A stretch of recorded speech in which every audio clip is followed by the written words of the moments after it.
On today's special episode of Homeworthy, we're taking you on a tour of some of the East Coast's most breathtaking gardens. We begin in East Hampton, where a charming beach cottage is surrounded by lush greenery and blooms that feel like a natural extension of the home. Next, we visit another Hamptons gem, where layered, thoughtful design flows effortlessly from the interiors into a beautifully landscaped garden. Then, we head to a grand New York estate, where the grounds are a tapestry of flower beds, a thriving vegetable garden, and a pond straight out of a painting. After that, we explore a countryside home in New York that perfectly captures indoor-outdoor living, complete with winding garden paths, a vibrant cutting garden, and a striking greenhouse. And finally, we stop in New Jersey, where a timeless home is brought to life by an elegant English garden tucked behind the house.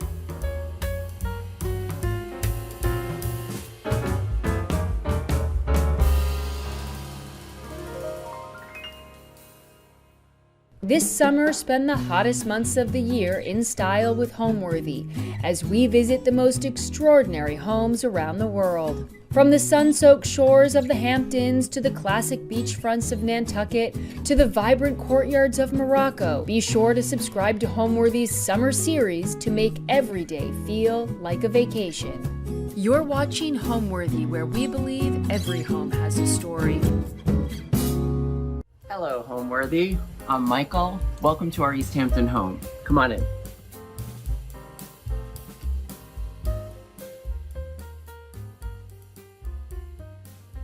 Hello, I'm Michael Gianelli. I'm the owner of East Hampton Gardens, which is a luxury garden store in the village of East Hampton. I live here with my partner Greg Shano, who is an interior designer, and our dog Harper. I was the Senior Vice President of Design for Victoria's Secret, and that's where I decided when I turned 50 that I would end my career in fashion. And so what I did was I took my passion, which is gardening, and turned it into a business. So I bought a lovely mom and pop nursery in the village of East Hampton. We rebranded it, renovated it. Greg did the interiors of the store, and now we kind of have a luxury boutique garden design firm in the village. My partner is an interior designer, so I have the luxury of working with him, and we have a very stringent agreement. He owns all the decisions for the interior of the property, and I own all the decisions for the exterior. So it avoided a lot of arguments. So Greg, he came up with the whole palette, the fabrics, everything based on sort of a coastal sea glass obsession that he has. So I can take you through that collection later. But he used all the colors of the sea glass to inspire the interiors of the home. When you enter the home, we had renovated where the front door was off center. And so we had to center the front porch. We added a beautiful brick and stone entry. And then when you enter the home, you actually enter into this really pretty living room. So this is my coffee spot. And every morning I make my coffee. I come in, I sit in one of these low chairs because they are a vintage chair that Greg found at Home Nature in Southampton, and redid them in sort of a Chanel-like boucle. So they're quite beautiful because they're khaki with a little bit of seafoam green, which are great. And they have a curved back, which is really nice because it's comfortable in the morning. I feel like I'm getting a little bit of a hug with my coffee. So these are my favorite chairs. They're absolutely great.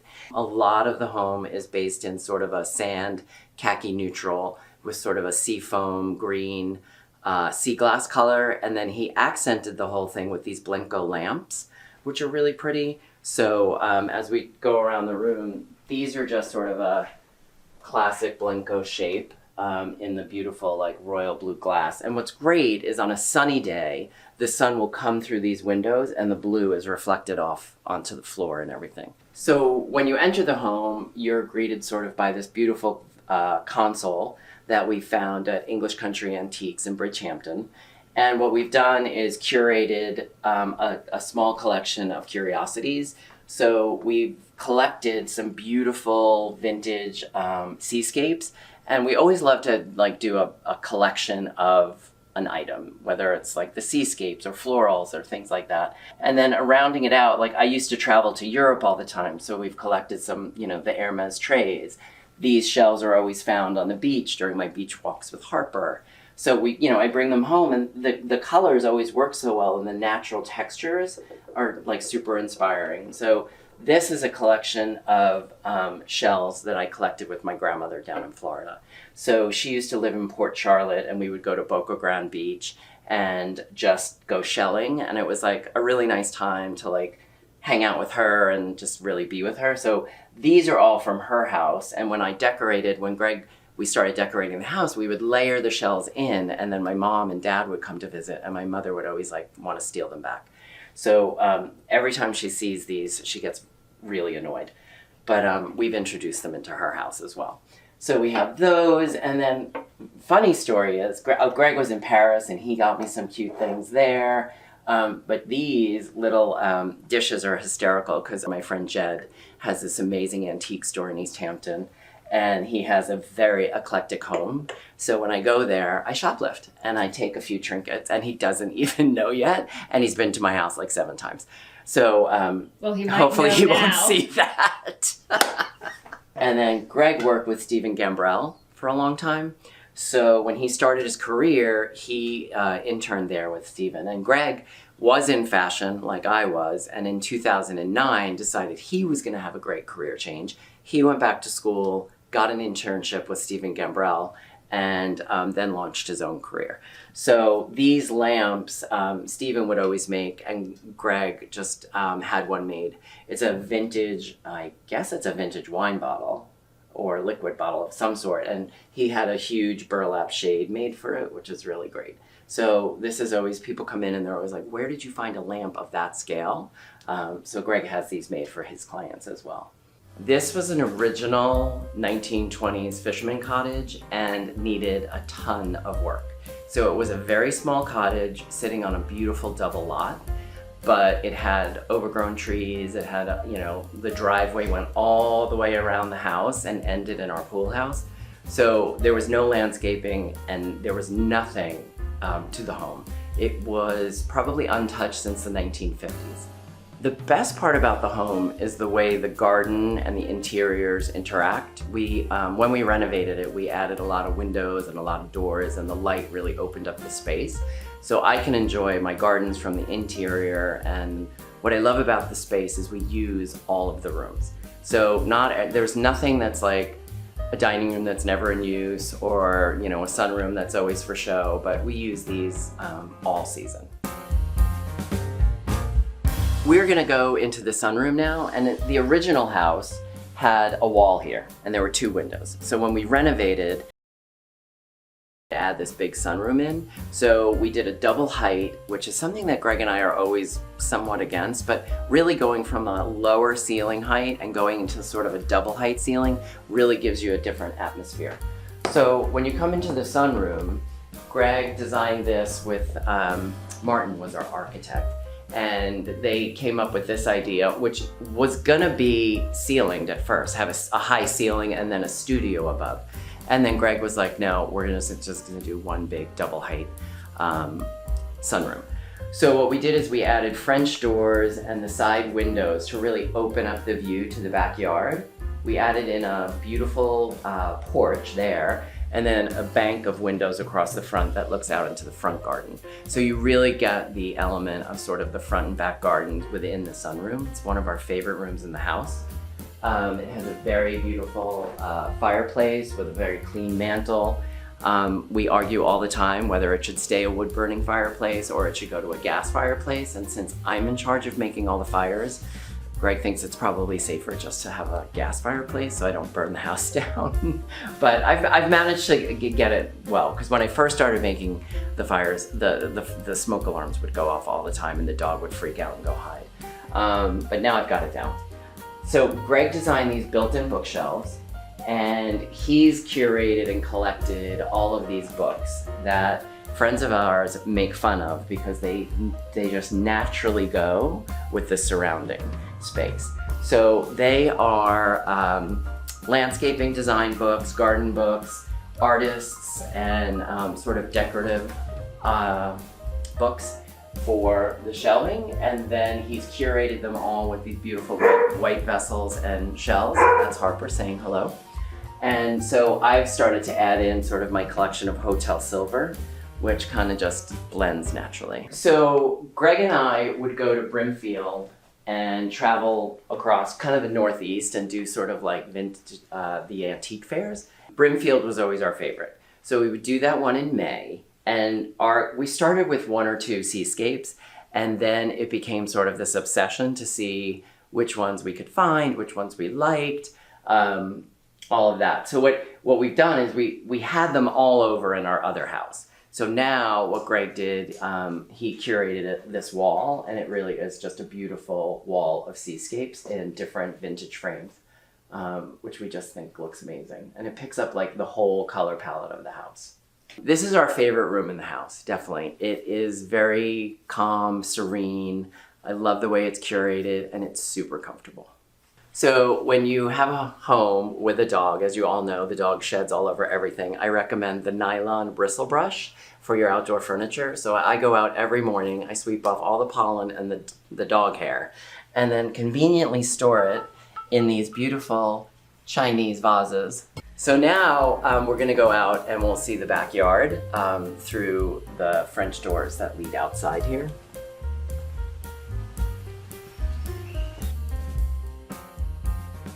So I wish it was a better day, but you can really enjoy the colors of the garden. For some reason on a rainy day, the green really pops.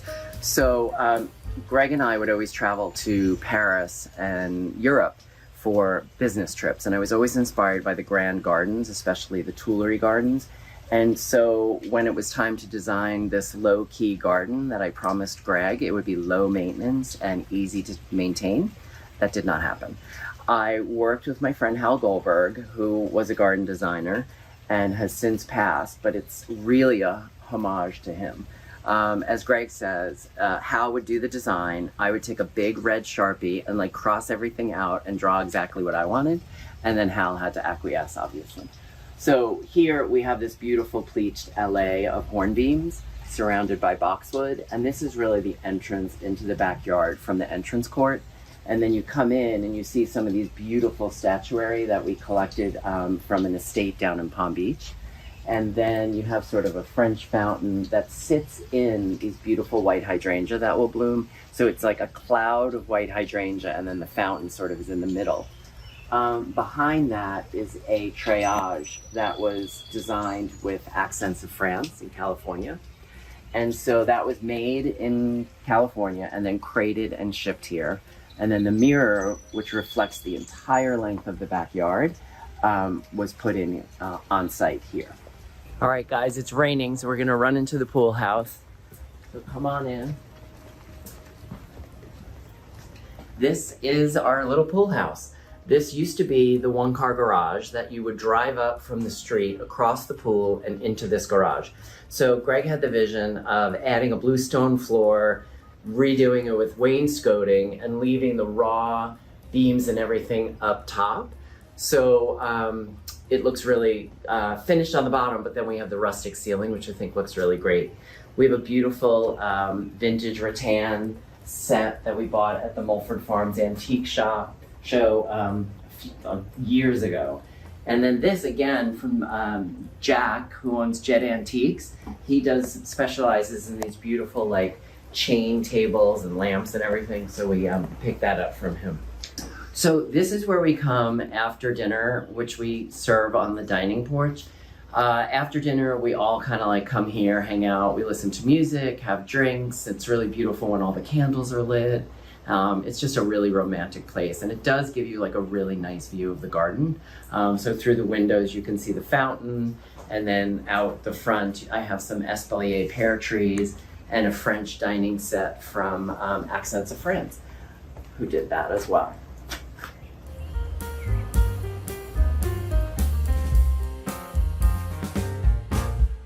This is our combo dining room kitchen. During the renovation, there was a door here, a door here, and a door here, and you would just go around in a circle, and none of it made sense. There was also a chimney that went up the center of the house. So we removed the chimney, we closed up the doors, and then we expanded the entryway. So the view is really from the sunroom to the living room to the dining room to the kitchen. So it's sort of like a long open view, which we really enjoy. So this cabinet is from Belgium, and we found it in Palm Beach, which really just worked here because we didn't want to expand the kitchen with a ton of cabinetry. So we really just put in a piece of furniture that holds my china. This is from Royal Crown Derby. This beautiful pattern, Chelsea Garden, which is one of my favorites. There's some great silver pieces in here that I collect, which drives Greg crazy because it used to just be all white coral.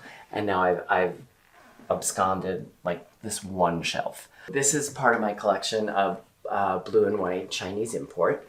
And I get most of it from my friend Jack's store, Jet Antiques in East Hampton. And this piece, which is one of my favorites and rare, is from Indigo Seas in LA, right next to the Ivy. And I loved just having lunch at the Ivy and going and explore that store. And I would always come home with some fabulous piece. So this is a vintage iron garden table that did not have a top. So we had a piece of glass cut, which basically drives me insane. So it is sort of like the minute you have dinner, it's fingerprinted, it's slimed, it's like a big mess. So I have Windex and paper towels at the ready at all times. This is again part of the collection of shells that I collected with my grandmother in Florida.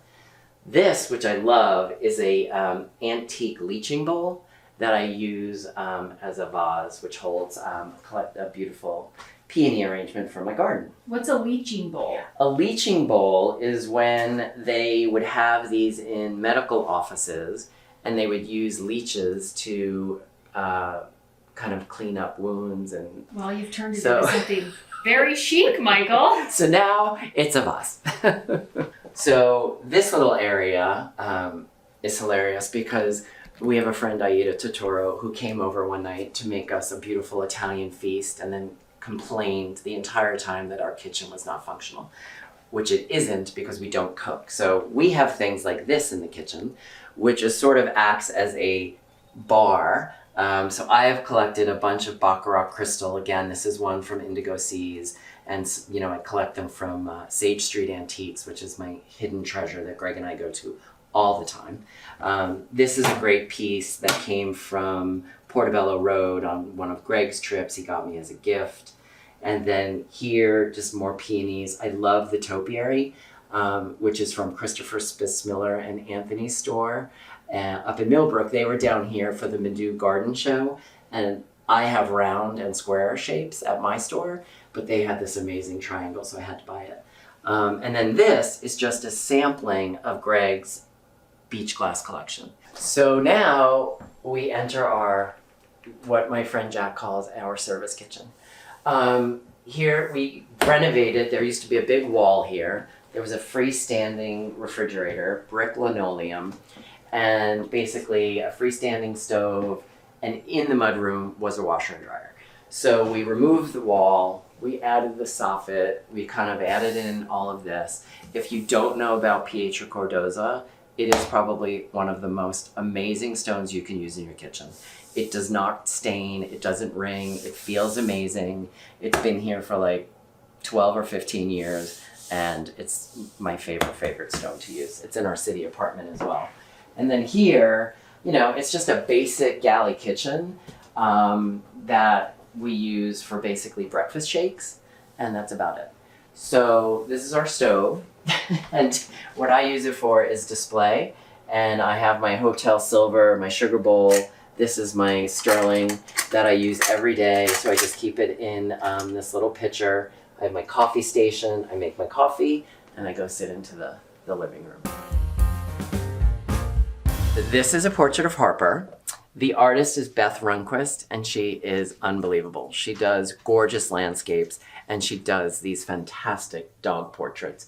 And so we have this one, there's one in the city, and my favorite thing is she sent us, which I have at the shop, is the color study. So it's a quick painting. She does it to make sure the colors and everything are right. But I have to tell you, it's like one of my favorite pieces of hers. It's like this big. I love it. So this is the upstairs, but Greg did a fantastic job on the gallery wall. So we've always loved that look of like, a collection of different art and pieces hung together. So we've collected sort of silver leaf mirrors, which we got at Brimfield. So Greg has curated all the pieces here. Beautiful vintage map of Long Island, where we live, and different artworks of Harper. Right, baby? Are you gonna go downstairs now? She's like, I've had it. And then I did remember, this is a portrait from Valerie Schaff. She did this beautiful portrait of Greg and I. Oh my gosh, when was that? In our youth. Just a few years ago. Welcome to our primary suite. Here you can see that the color palette of the sea glass and the sand is really carried out throughout the house. So we have a lot of the textures in the wallpaper and some great ECADs here. So it really is just a blend of sort of like a very serene, neutral palette, which keeps us very, very calm. And then Greg introduced a lot of vintage pieces. So we have these pair of great tufted chairs, this beautiful sort of burlwood blonde dresser. This is sort of a Cerussed desk. And it really is a play on all the patterns. So there's a lot of ECAT. There's a beautiful wave pattern that kind of is very reminiscent of the ripples of the water. Okay, so this is Harper's little bedroom. So we have these like smaller doors here built into the dormers. And then Harper really loves her crate. So when she was younger, she would come up in here and we would crate her when we would leave. But now it's just her little bedroom that she finds her way into when she's fed up with company, really. Home is something that means comfort, safety, a place to be with Greg and Harper.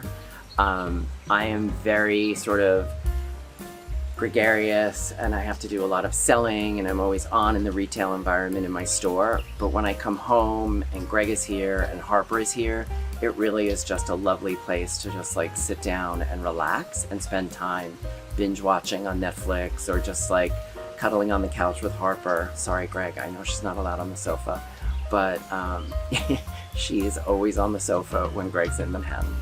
You're watching Homeworthy, where we believe every home has a story. Like and subscribe for more. Hi, I'm Christy Doremus, and welcome to my Bridgehampton home.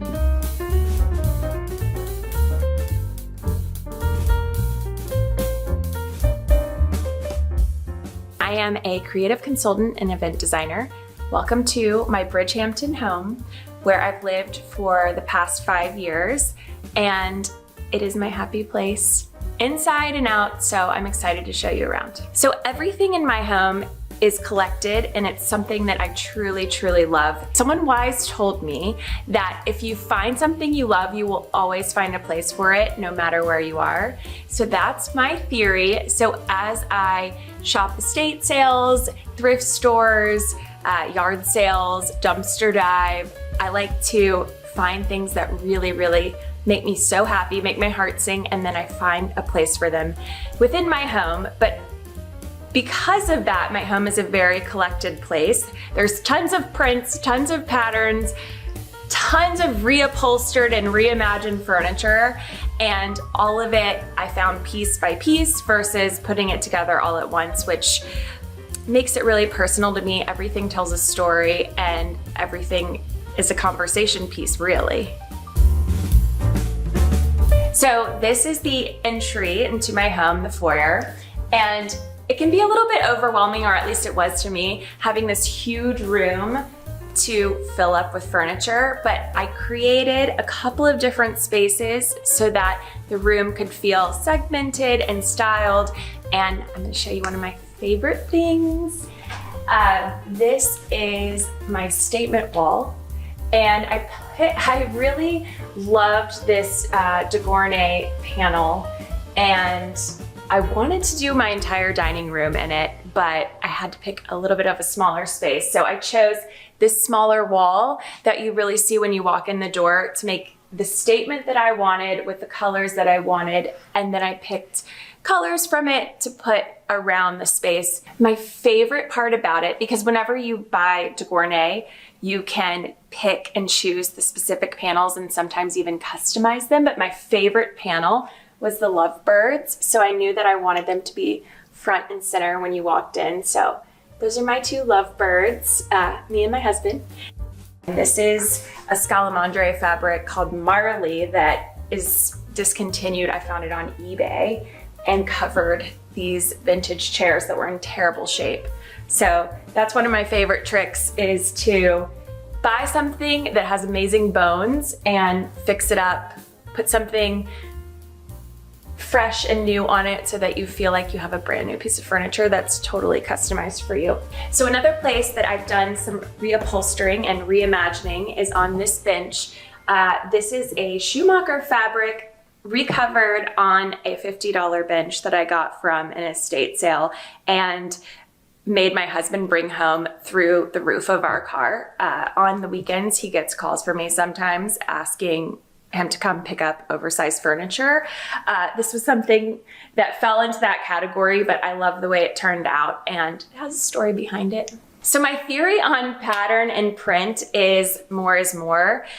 And truthfully, I have zero formal design training, so everything is really chosen because I like it. And I do think that there are rules. There are rules that should be broken, but I personally like to stick within a color palette when choosing prints and patterns. So in this room, there's plenty of blues and greens that brings the indoors outside and the outdoors in. So I have a lot of patterns in here, 1, 2, 3, 4, 5, 6, but I think that they all work together because of the color palette. Although there's a stripe here, it's partnered with a floral, and I love these Scalamandre pillows. And this is a Degornay covered silk stool that I found at Colette, which is an amazing resource in the Hamptons that you should know about.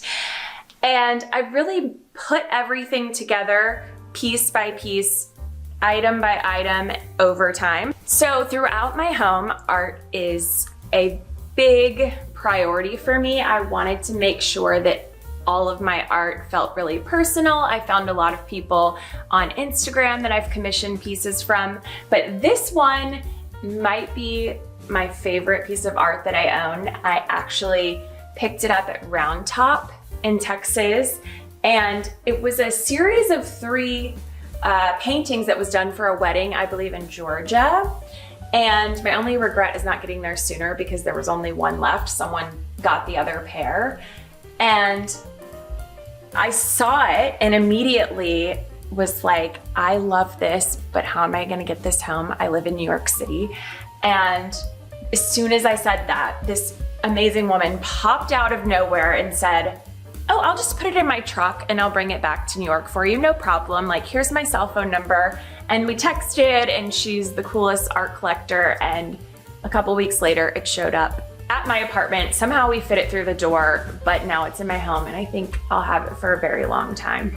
So one of my favorite things about design is that you can always add a little surprise or something that's a little weird or confusing or off, because a perfect room to me doesn't exist, and I love to add a little element of surprise. So I love plants and love gardening, and I'm always searching for interesting planters that I can put around the house to make my plants really sing.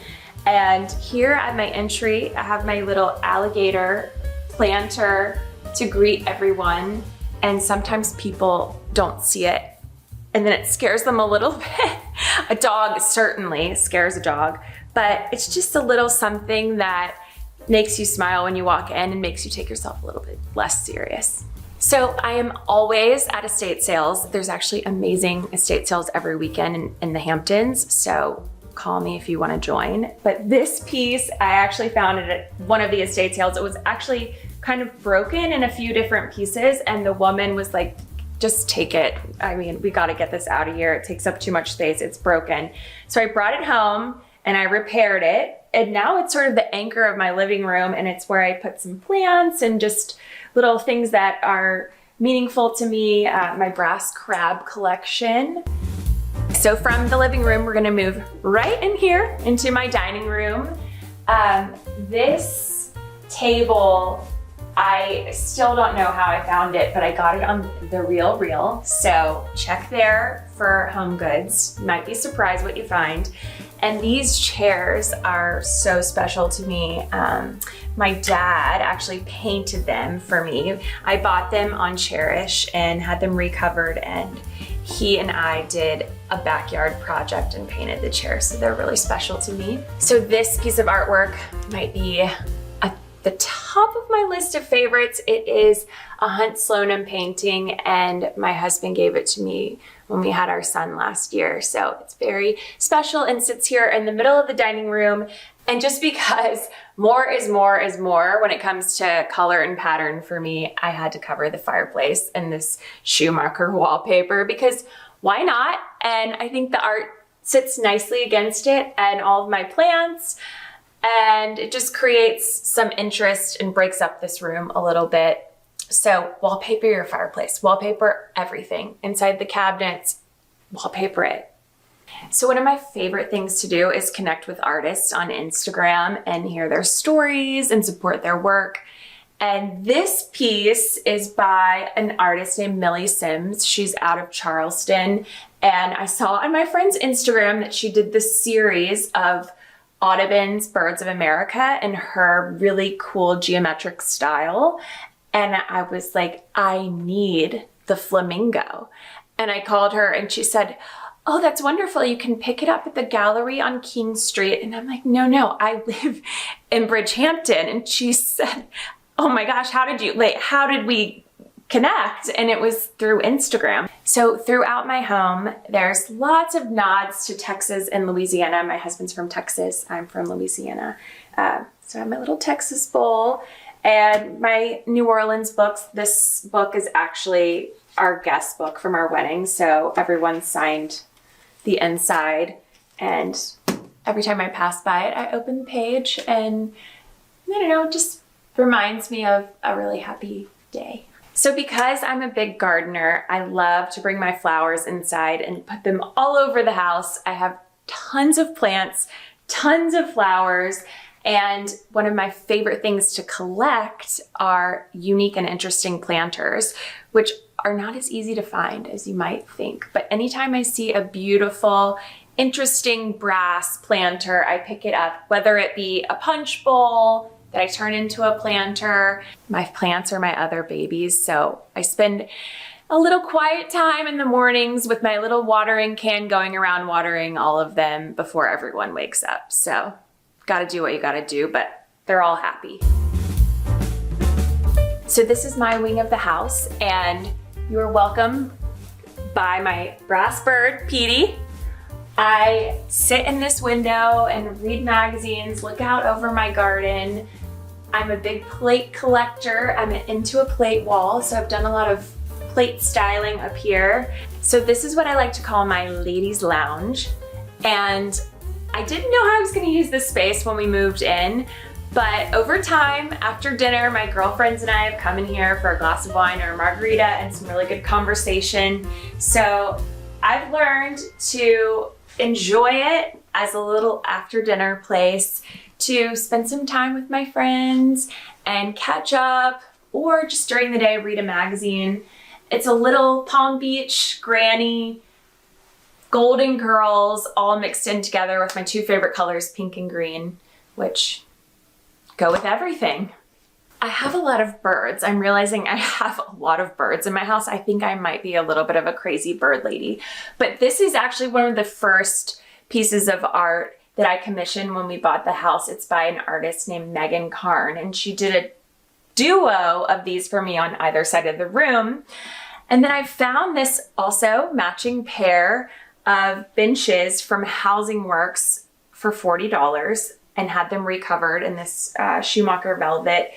So when I shop at estate sales, thrift stores, resale shops, I'm always looking for amazing pieces with great bones, whether it be the woodwork or detailing on a dresser or the curve of a piece that feels unique to me. It's always that little touch of something that's unique that I love, but I don't necessarily see elsewhere, versus finding something that might be mass produced or something that everyone else has. So it's always that unique touch of a vintage piece that I've never seen before or feels really unique to me. So that's what makes me go for a piece. So these chairs were upholstered in a hideous brown fabric, and most people would have passed them up, which is probably why they were $40. But I loved the curve of the chair and how beautiful they were. And of course they fit right here in this space,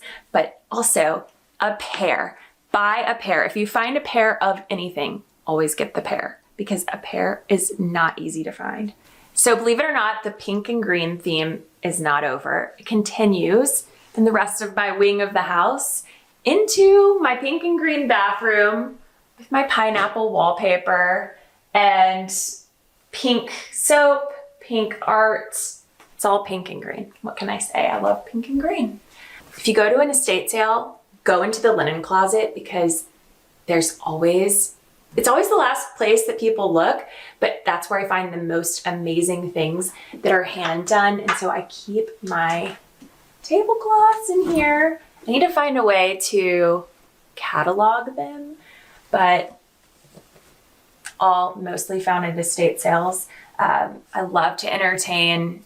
I love to make any casual dinner more formal and more fun. It's always more fun with a little nice napkin or a nice tablecloth, a nice piece of china. Selecting a favorite is tough, but I do love these tablecloths with all of this incredible handwork.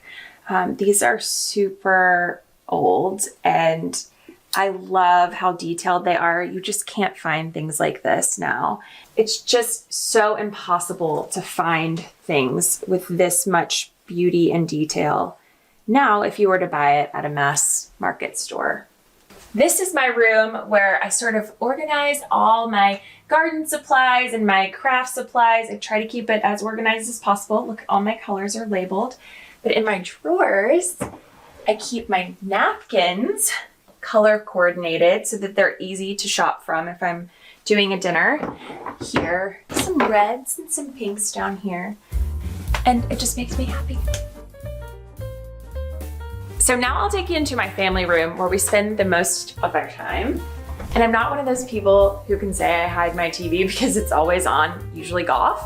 But this is where my family spends time. My son plays, we watch TV, and there are yellow chairs and a lot of lemons. I don't know if it was the limoncello or what, but on my 30th birthday, my husband took me to Capri and I came back and was lemon obsessed. There was a hotel we stayed at called Caesar Augustus, and every morning they have the best lemon carrot juice. I've tried to recreate it 1,000 times. I can never get the recipe right. But you would go out under the awning with the white and yellow stripes and drink my lemon carrot juice.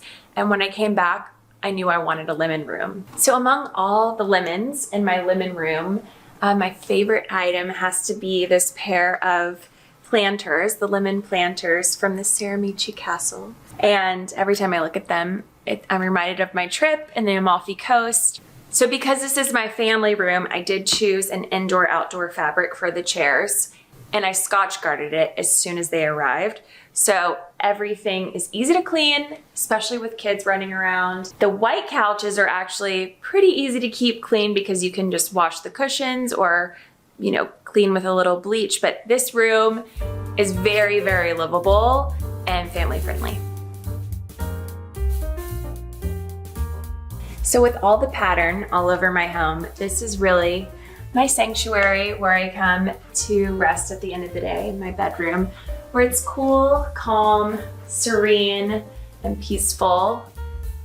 I love this wall color by Farrow & Ball. It's called Blackened. And seriously, if I had to live with one paint color for the rest of my life, I would choose this color. I've had it in a couple of different bedrooms. It looks amazing with the light. It's the perfect light bluish, not too blue, not too gray, and it's just so peaceful. And that serene theme is sort of continued in this room, which my husband likes to call the relaxation room. We were inspired by these amazing lounge chairs that are sort of reminiscent of the chairs at the Mayflower Grace Spa. So this is where we come to relax, read a book, look at a magazine. I wish I could say I spent more time in here than I do, but on a day when I can, it's a good day. So I have to say my bird theme around the house continues a little bit in this room with my swan console that I found online. And it's kind of 70s, but I like it. And my swan painting from Megan Carn that sits in here. It's just peaceful. I have a lot of swans in my garden, big swan theme. But I thought swans, peace goes along with the calm vibe of this room. So welcome to my 1-year-old son Jackson's bedroom. Such a happy place, filled with all of his toys, which are always all over the floor, real life. When decorating my son's nursery, I couldn't commit to a wallpaper or a paint. I really wanted to keep it neutral in case I changed my mind and make it a room that he can really grow into. So I kept the walls white and just added a ton of art. So some of the art I've sourced over the years. I am known to keep tons and tons and tons of frames in my basement. I always buy a good frame no matter what's in it. And then I put art that I find into the frame versus having to have it always professionally framed. On his crib, my mom actually made the bumper and the bed skirt for the bed. So just a little touch from the grandparents. These chairs actually used to be in my living room, and because they were light blue and went with his nursery, they live in here, but that's just something that I can take out and put somewhere else, maybe once he grows out of it. His nursery is really a culmination of things that I found around the house. I really didn't purchase a lot of furniture when I had a baby. I really just tried to make what I had already work in the space. So now it feels like an adult place. And now I'll take you to the part of my home where I personally spend the most of my time, in my garden. Welcome to my garden. And just like my interiors, my garden has been put together piece by piece. It all just started with one piece of grass, and my husband actually helped me design it on Excel. So we're amateurs here, but we're learning. Every day is a school day, and I just love seeing at the beginning of the season to the end, everything that grows, coming out here in the morning, seeing what's in bloom, picking flowers, setting them on the table, being outside in nature. It's a great respite from the busyness of New York City, and it's truly my happy place. Thanks for coming to visit me. I'm going to take these inside and get dinner ready.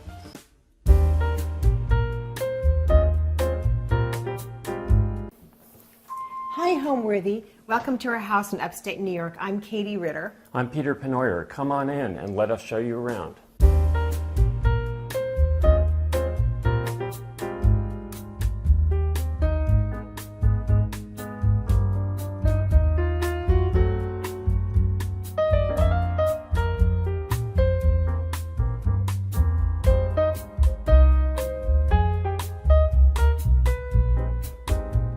You're watching Homeworthy, where we believe every home has a story. To shop items inspired by this and other Homeworthy episodes, be sure to check out the product links below for amazing furniture, accessories, and more. I am Katie Ritter, and I am a New York City-based decorator, and we are in Millbrook, New York, in our house. I'm Peter Penoyer. I'm an architect, and I happen to be Katie's husband and the designer of this house.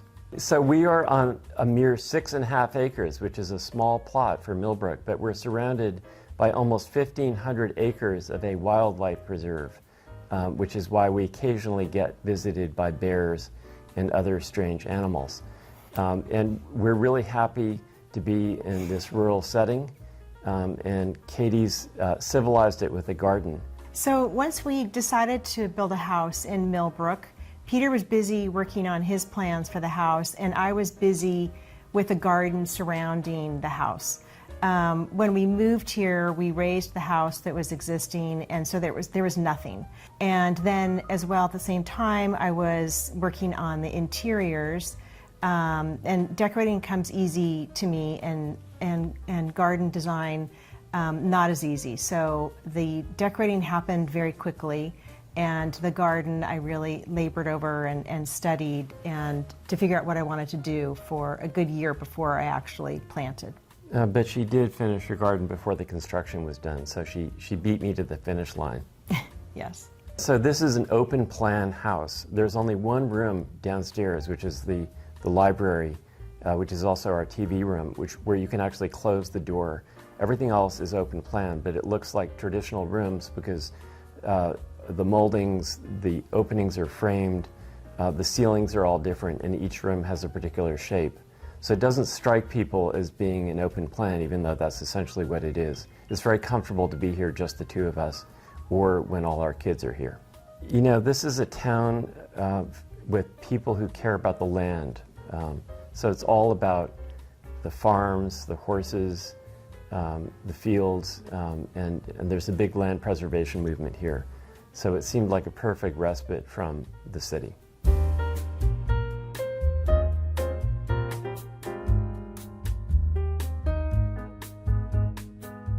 This is our entry hall, and I'm going to dive in as the architect by asking you to look up, come into the middle and look up at the ceiling.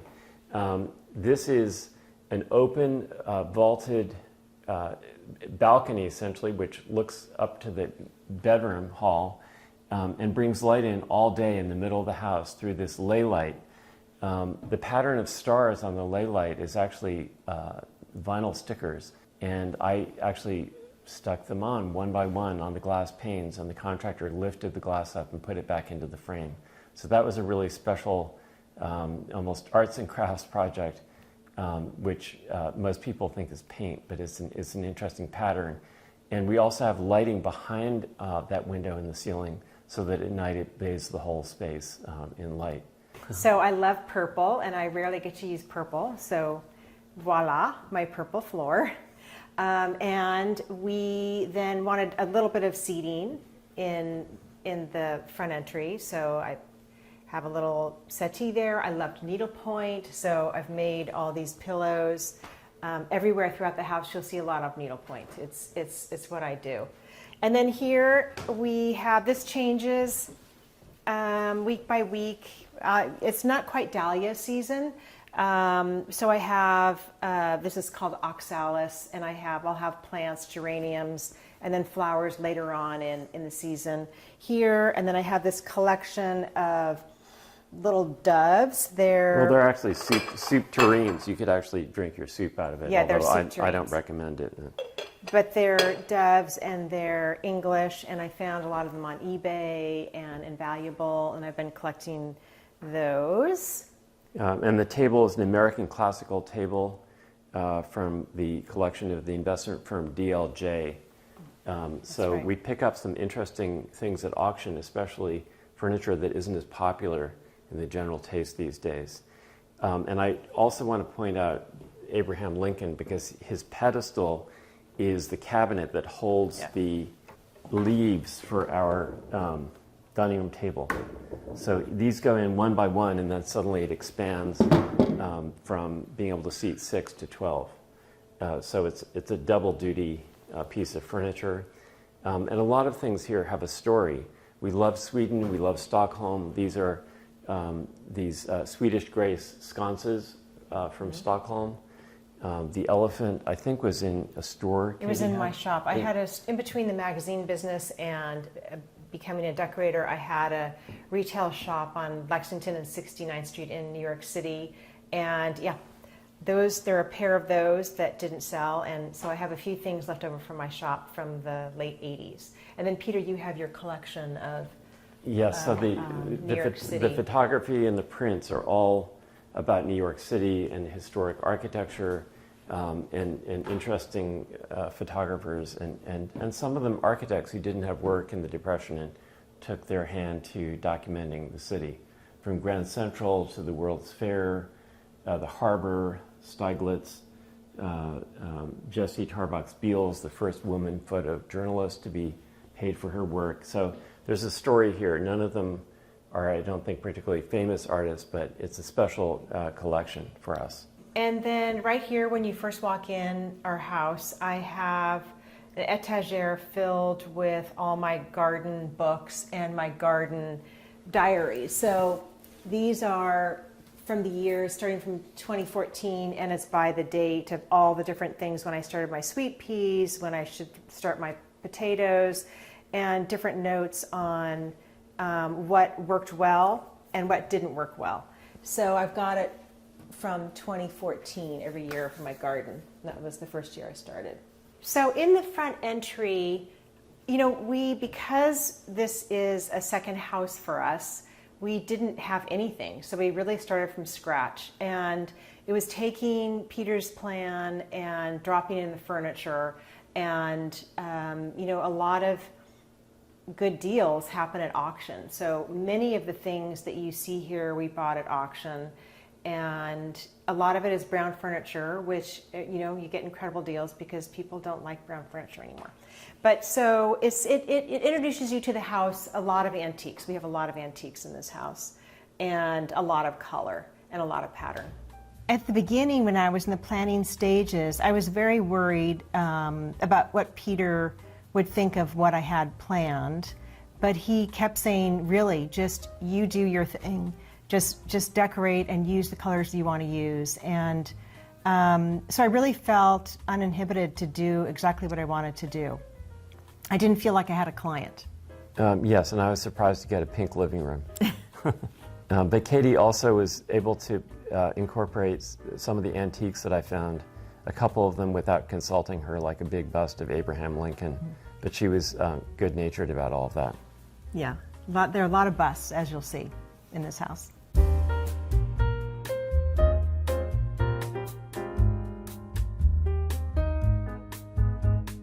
Right off our entry, we have a little powder room, and the vanities, actually, architects shouldn't admit mistakes, but I ordered a vanity that was too big for a little powder room in New York City, so I paid the client for it, and here it is.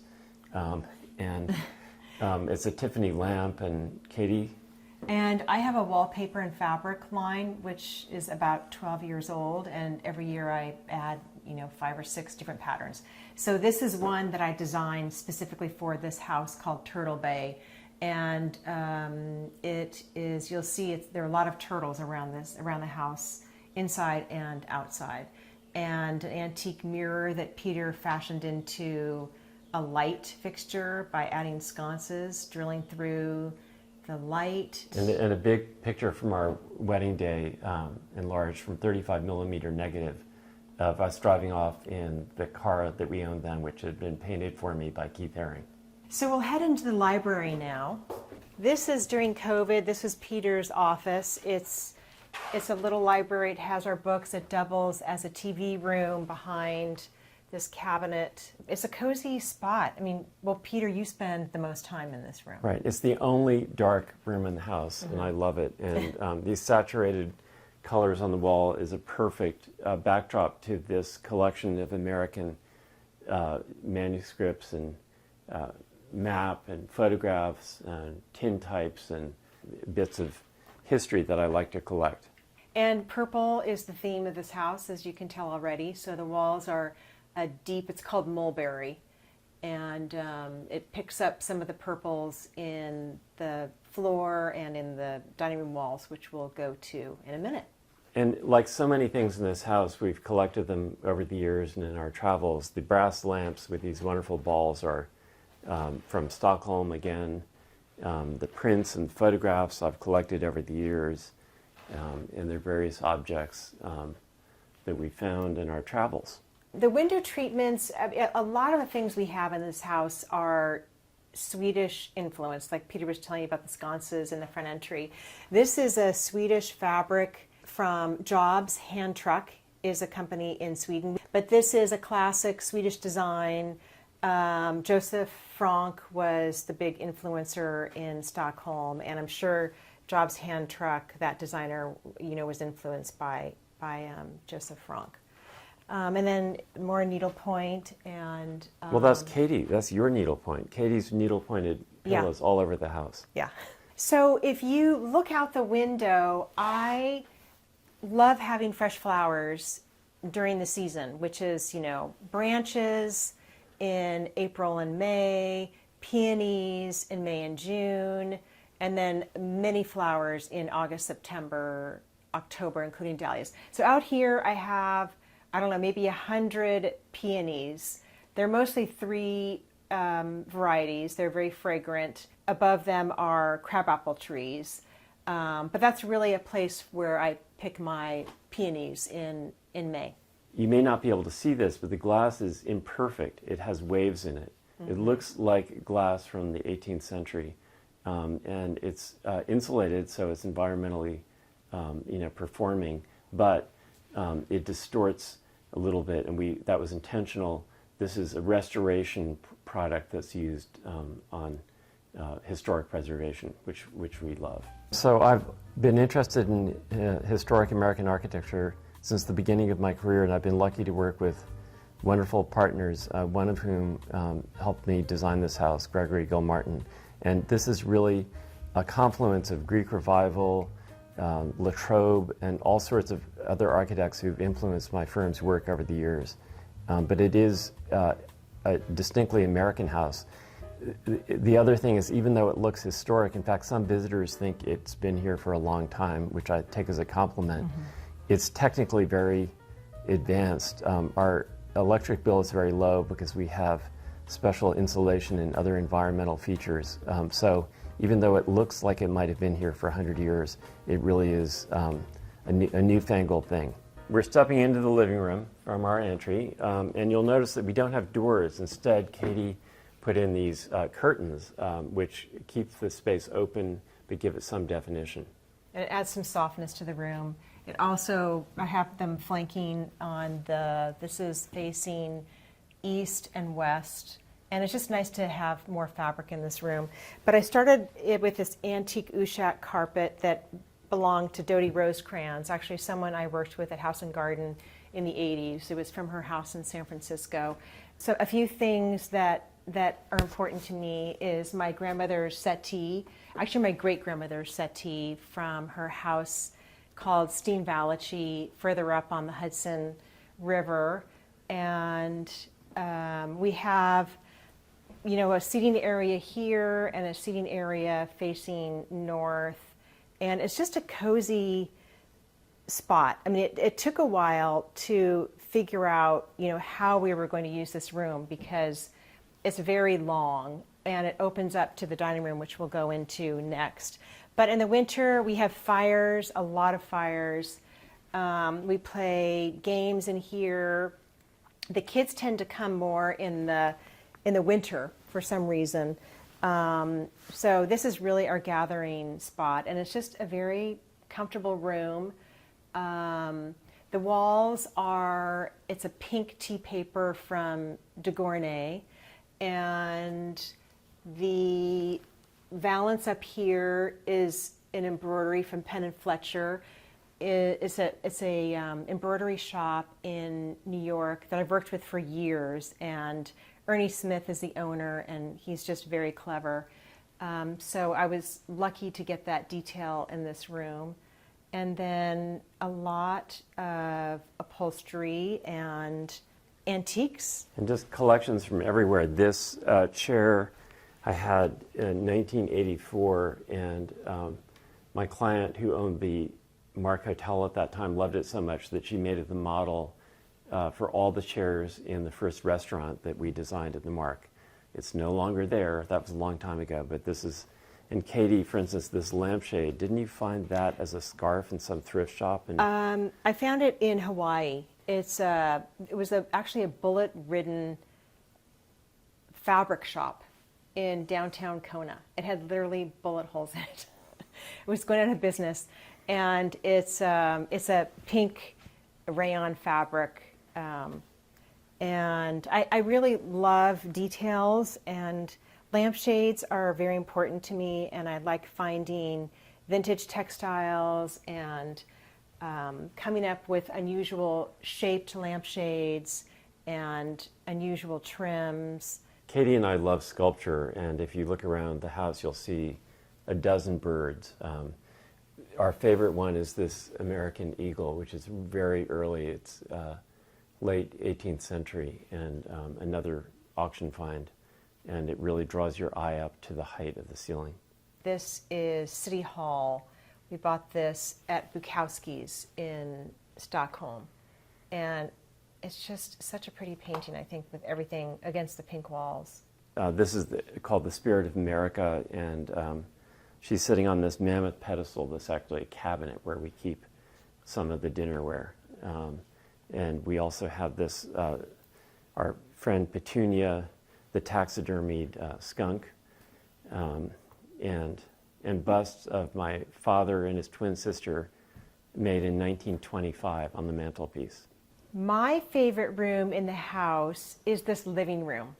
I get up very early and I sit over there in the window and I have my big cappuccino and I'll needlepoint for 15 or 20 minutes in the morning, and it's quiet in the house. And it's just having that the 12-foot ceilings is, it's such a luxury having that height.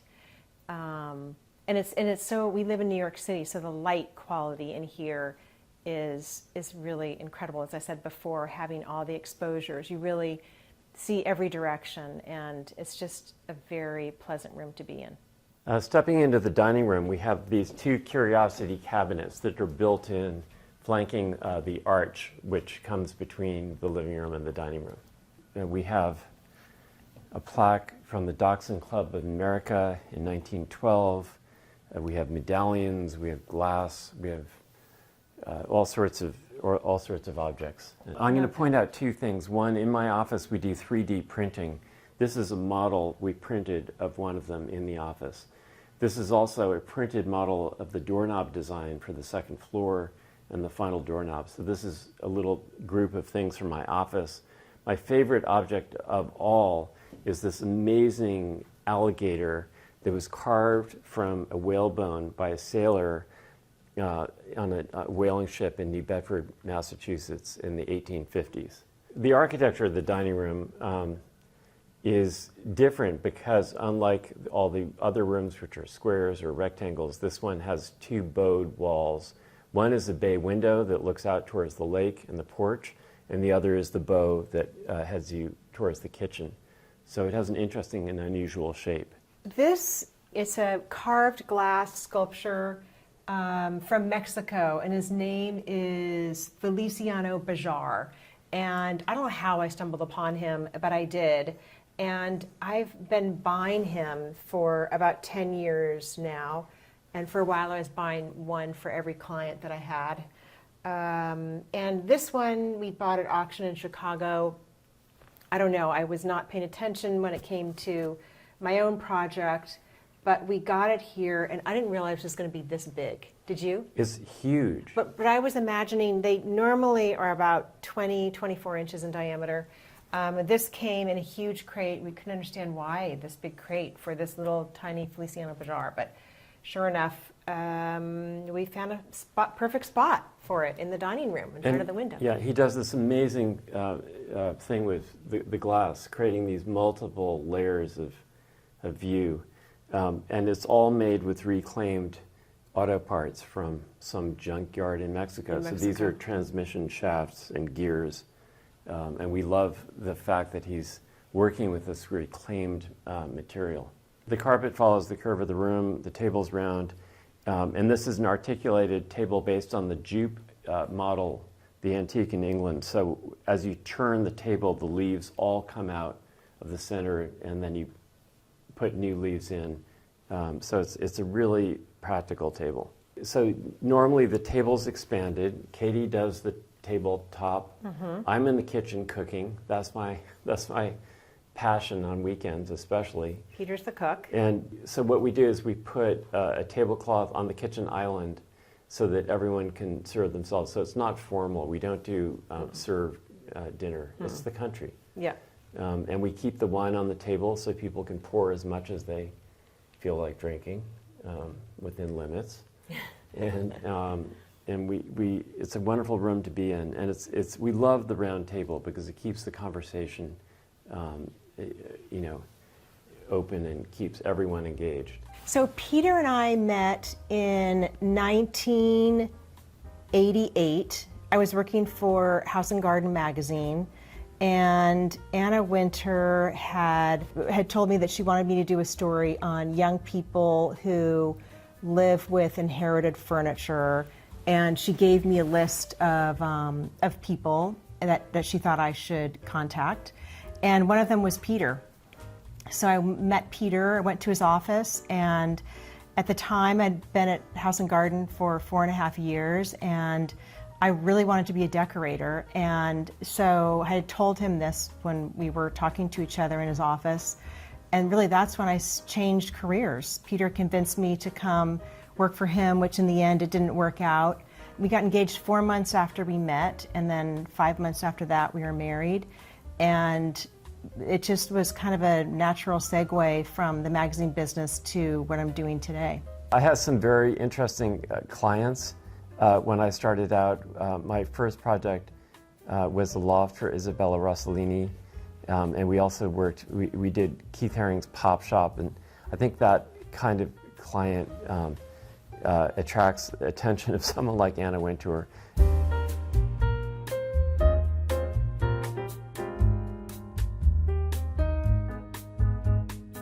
Okay, coming into the kitchen now.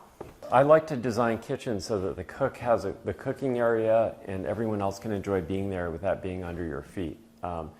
And the island is, typical in some ways, but from working on restaurants, I learned that it's really great, if you're for the efficiency of cooking and comfort, to have all the pots and pans and everything at hand.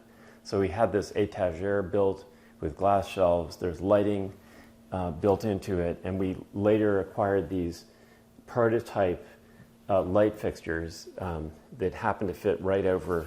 Actually, they're not light fixtures, they're just glass, but they happen to fit over the uplighting. So this is really convenient. Everything lays out here, and again, having a 12-foot ceiling is also wonderful in the kitchen because all the steam and everything that goes on with cooking just floats up to the top. This wall faces west. You can see the large scale windows, which I love. And these are sculptures that I bought at the New York Botanical Garden show that they have every year, antique garden show. And they're like rubber. They were underwater at Coney Island. Yeah, Coney Island. It was the Coney Island Aquarium that was demolished, and these were salvaged. Yeah. And they're just fun sculptures. They have zero purpose. They're just fun to look at. And this is where I cut my flowers, and this is where we have breakfast. And it's a very efficient kitchen. This is our pantry right here, and it's just easy to move around. I don't like typically islands that are too big, but this one seems to work really nicely because it's multifunctional. It's got the cooking on that side, and then the cookbooks on this side, all of our storage, and an antique secretary. It's kind of a mess over here. But this is where I keep all my seeds, my vegetables, and my flower seeds. And then all my vases go in here, and it's kind of a catch-all for everything. I rarely paint kitchens a color. I guess because there's so much color, usually the rooms that are connecting to the kitchen. This color is like a buffy, neutral. Almost like a stone. Yeah, it's like a stone color. Yeah. I mean, I have that kind of rose-colored mosaic tile backsplash, and in the frieze I have a wallpaper, but it's pretty toned down.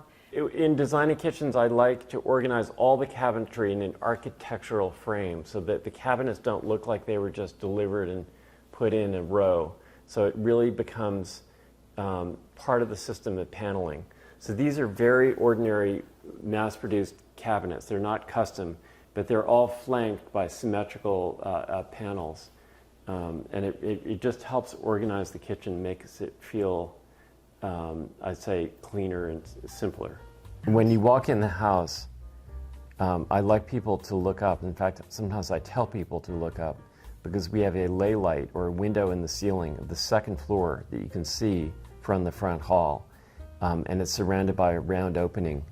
So it's kind of a dramatic and airy moment in the middle of the house. That's what I like people to notice. And in every single room, you see the light traveling around during the day from east to west. So you get the sunset in the living room, which actually doesn't face west because it's open.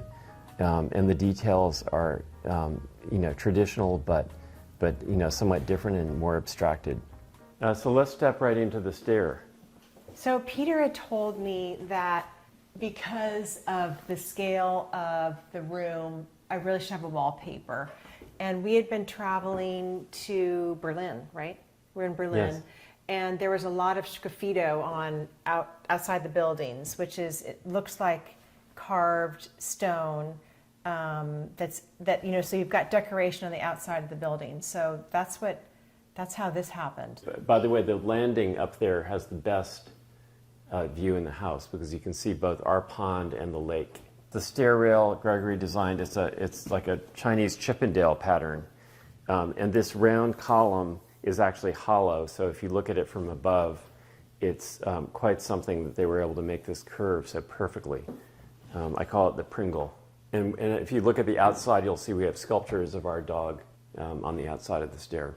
So this is a landing that Peter was talking about, and it gives you a bird's eye view of the preserved land to the north, our pond to the west, and Bonnecue Lake to the east.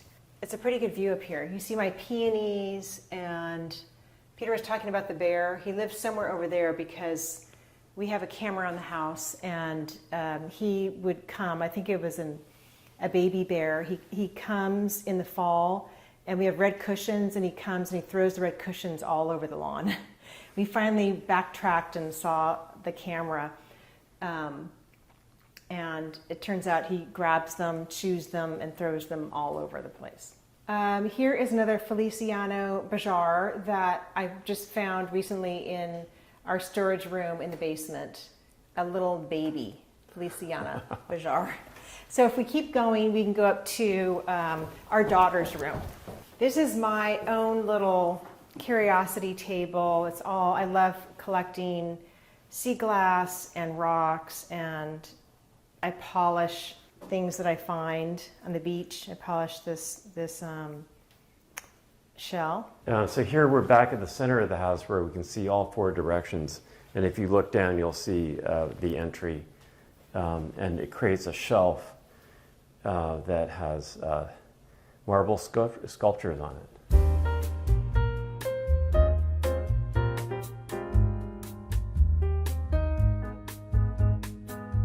So this is our youngest daughter, Gigi, her bedroom. And it's fabric covered walls, which I love to do in bedrooms. I think it's just a cozy detail. It's paper backed and applied like wallpaper. And again, I was influenced by Sweden when we were working on this house. It's actually this one is Fens 10 fabric. Her bed is in this nook right here. And I would say this is everyone's favorite bedroom. Guests to come stay, it's Gigi's bedroom. And this is a painting by an artist that I've collected. I buy a lot of him from my clients. His name is Carl Schrag. So let's step outside and I'll show you the front of the house.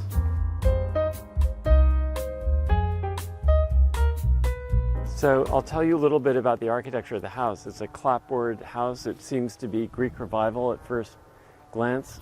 So we have a column screen and these great sculptures, which are called Anthemion, which we designed in the office and then made a 3D model of, and they were sculpted by Hyde Park Moldings in Long Island. And then we have this Chinese Chippendale motif on the balustrade on the roof. Oh, by the way, if you hear that noise, that's our neighbor who flies gas-powered, remote-controlled airplanes. somehow he hasn't caught on to drones. So it's just part of the background noise once a week. The colors of the house, the color of the house is a pale gray. And again, Peter said, Katie, just do your thing. And I said, okay, great. Well, I'm going to paint because the house is very serious, wouldn't you say? Well, I mean, it's playful. It's playful too. I think it's very funny. But so I really, instead of having a classic black and white house, I really wanted to add some color. So all the mullions are painted red, and all the shutters are like a deep gray to black color with a little bit of blue. And then the rest of the house is painted a pale gray color that you really notice when it's snowing out. That's when you really see the color gray. It's really important in our houses to have a terrace at the entrance deep enough to accommodate benches and pots. And Katie takes a lot of care planting these pots every year. So this is the stair from the outside, and at the top you'll see a bas-relief of a dachshund and then a rabbit in the middle. So we decided that this is a perfect place to add some art to the house.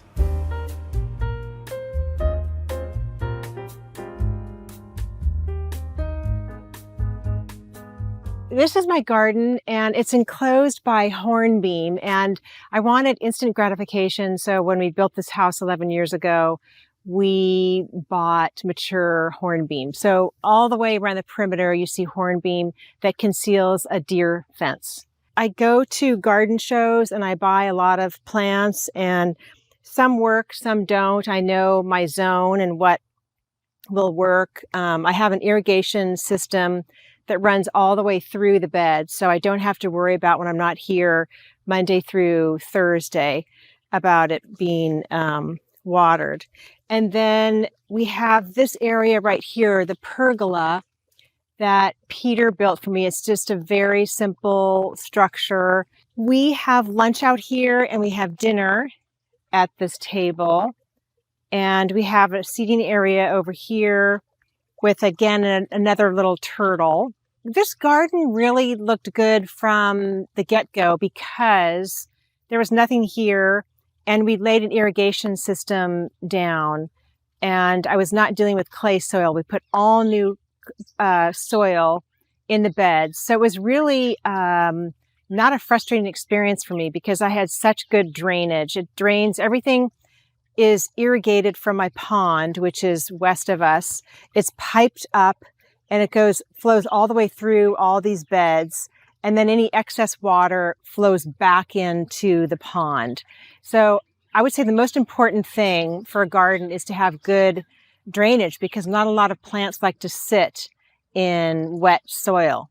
But some of my favorite plants, I discovered that lime green really pops in the garden. So over here, I have a lot of grasses that have that, that really sunny yellow. And of course, yellow and black look so good together. And I'm more and more, serious gardeners have always said, what's important is the texture. And I do, and I am finally getting that. I do understand that you want a plant that looks good 3/4 of the time of the season. That's why these grasses are so important, because it's more important to have, all this chartreuse than it is to have flowers. Millbrook is really about horses. It's a lot about the land, and it's a lot about horses. I do not ride. I was thrown off a horse many, many years ago. I grew up with horses and I have not ridden since. So I spend all my time in this garden, and weeding and staking and planting and cutting back. Now at this point, my garden is now more about cutting back because everything has gotten so big. Of course, you have to divide, but I never learned the art of showing soil around plants. So everything runs into the next plant, but you really need to have space in between that. So I am forever staking and just cutting, and now I just pull. I've learned a lot from my books and just seeing what works and what doesn't. And this is something that Christopher Lloyd loves he was the gardener at Great Dixter in Sussex in England. And so I've taken a lot of things that he loves and I've grown them from seed. And this is bronze fennel, which I think is very effective, the fluffiness of it against the harder edged plants below it. And then everything has a growing season, like the peonies. This is a beautiful peony that does not look so great now because we're near the end of the season.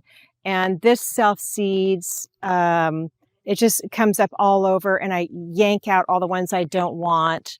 And I love black leafed plants. This is a dahlia called Twining After 8. I have a series of beds. I mean, it's chock full of plants that I love. And I wanted to create something just very simple in this bed. So this is like a breather before, all the chaos that goes around it. And this is where, it's so important to have different textures and colors. And you've got this kind of orangey red hydrangea, and you've got the blue Fothergilla. And these are more the shady beds over here. This is a favorite hydrangea over here. It's got very fluffy leaves. It's very soft leaves. And I bought this when it was a little stock, and it's just, everything is really very happy here. And then if you come around here, you can see my greenhouse. All the plants that need protection in the winter, I put in my greenhouse. It's heated. Then these were about this tall when I planted them. They're fastigiate copper beech trees. This is my woodland path that leads to my cutting garden. And I've created all these beds. There was nothing here before. We put in the understory trees, the dogwood, all these beds. This isn't the height, it's all green right now.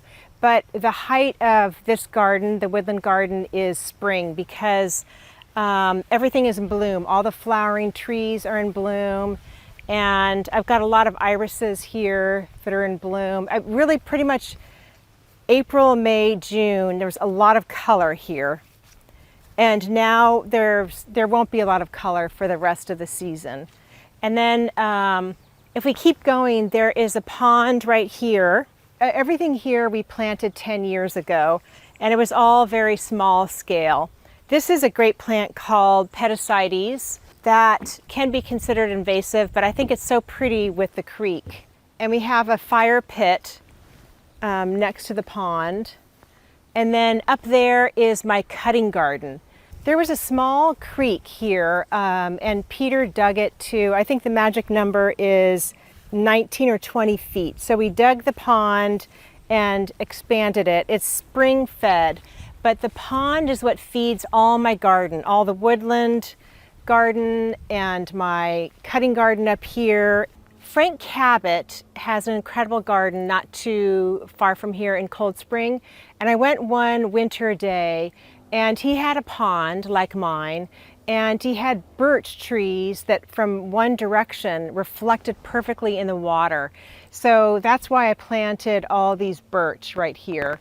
And from the other direction at the certain times of days, you get this beautiful reflection of the white birch in the water. And then all this land is protected land. It was one family and they gave it to the DLC, Duchess Land Conservancy. And so everything is protected, which is incredible. We're so lucky. So it's a little messy in here. I have my cucumbers and my peas and my peppers. These are potatoes, and then of course my dahlias, my rhubarb, all the way back, my dahlias, and asparagus and raspberries and my tomatoes. I don't know what happened to my tomatoes this year because I grow them from seed and they have not done very well. I normally have, this thing covered with tomatoes. Home means to me someplace that is all about you, that is comfortable. It is a reflection of who we are. Our houses are very personal, but I think for each of us, the biggest test is how comfortable our friends feel when they come. And people find this house unusual, but everyone seems to feel very comfortable here. And we enjoy entertaining and we enjoy having friends. And that's what home is for me. Thanks, Homeworthy, for coming to our house. We hope you enjoyed the tour and we hope to see you soon. Bye.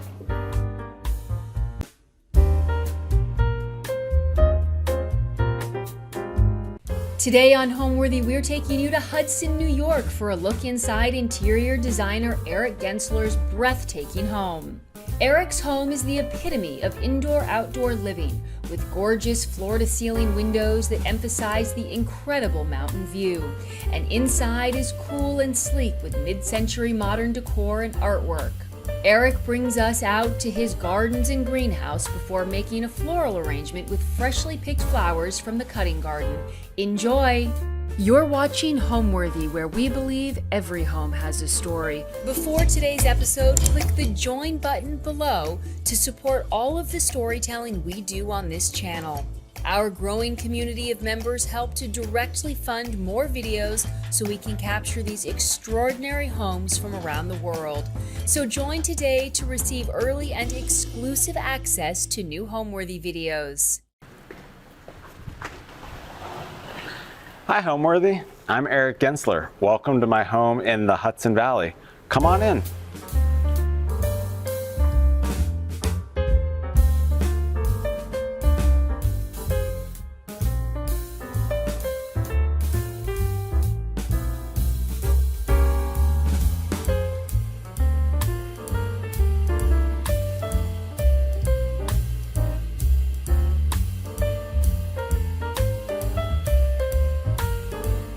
Hello, I'm Eric Gensler. I'm an interior designer based in New York City, and today we're in my home outside of Hudson, New York.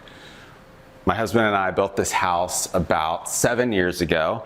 It was a field that was part of a big farm. We came here and a lot of the land was cleared. We knew exactly where we were able to put the house. It allows this amazing view and really uninterrupted, and it allows it to feel like you're really just living in nature and seeing the mountains.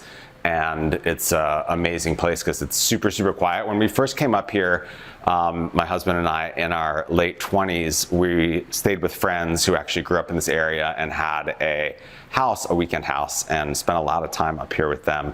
And we knew we wanted to have a place up here, and we started looking for houses, and all the houses we're seeing were on loud roads. And we came up here for many, many weekends and looked at houses, and none of them felt quite right. And then my husband was like, he's obsessed with looking at real estate listings, and he's really, really good at it. In fact, all of our friends, when they're looking for places, will send him listings, and he'll, within like 30 seconds, he'll be like, there's no natural light, the linoleum floor is going to be torn out, the roof looks old. Like, he's just brilliant at it. And so you can imagine how fun looking at a house was, because he would see all the things.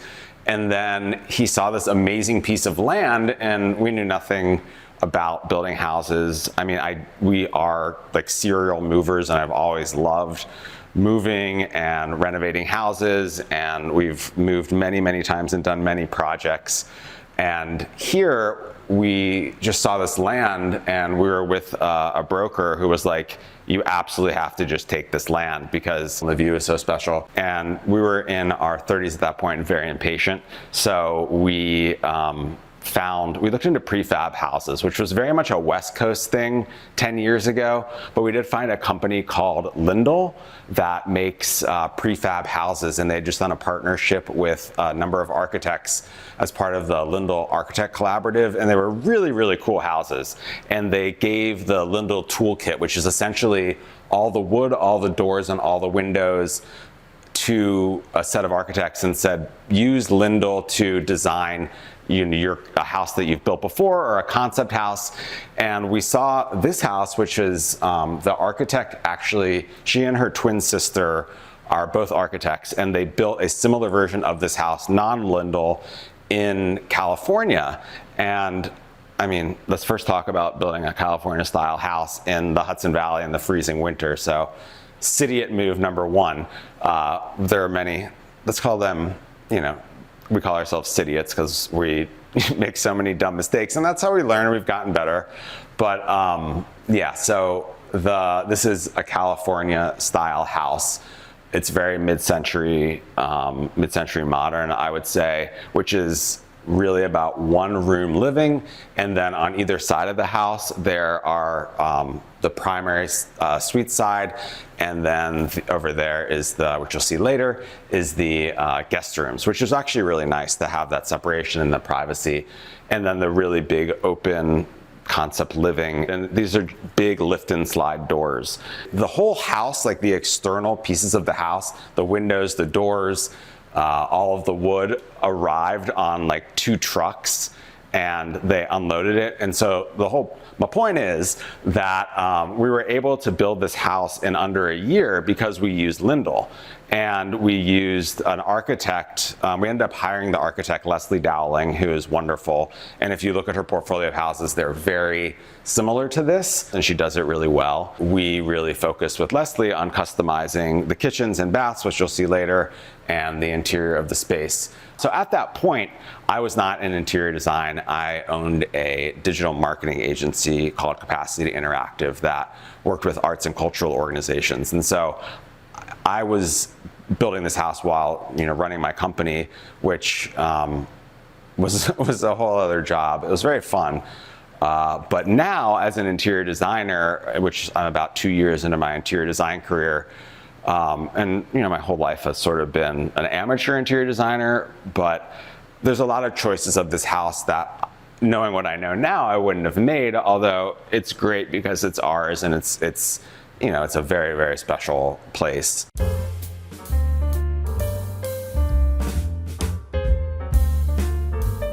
So the first space I want to show you is our living room, and this has evolved a lot over time. The nice thing about working with our architect is she helped us create a furniture plan, so we knew the shape of the living room.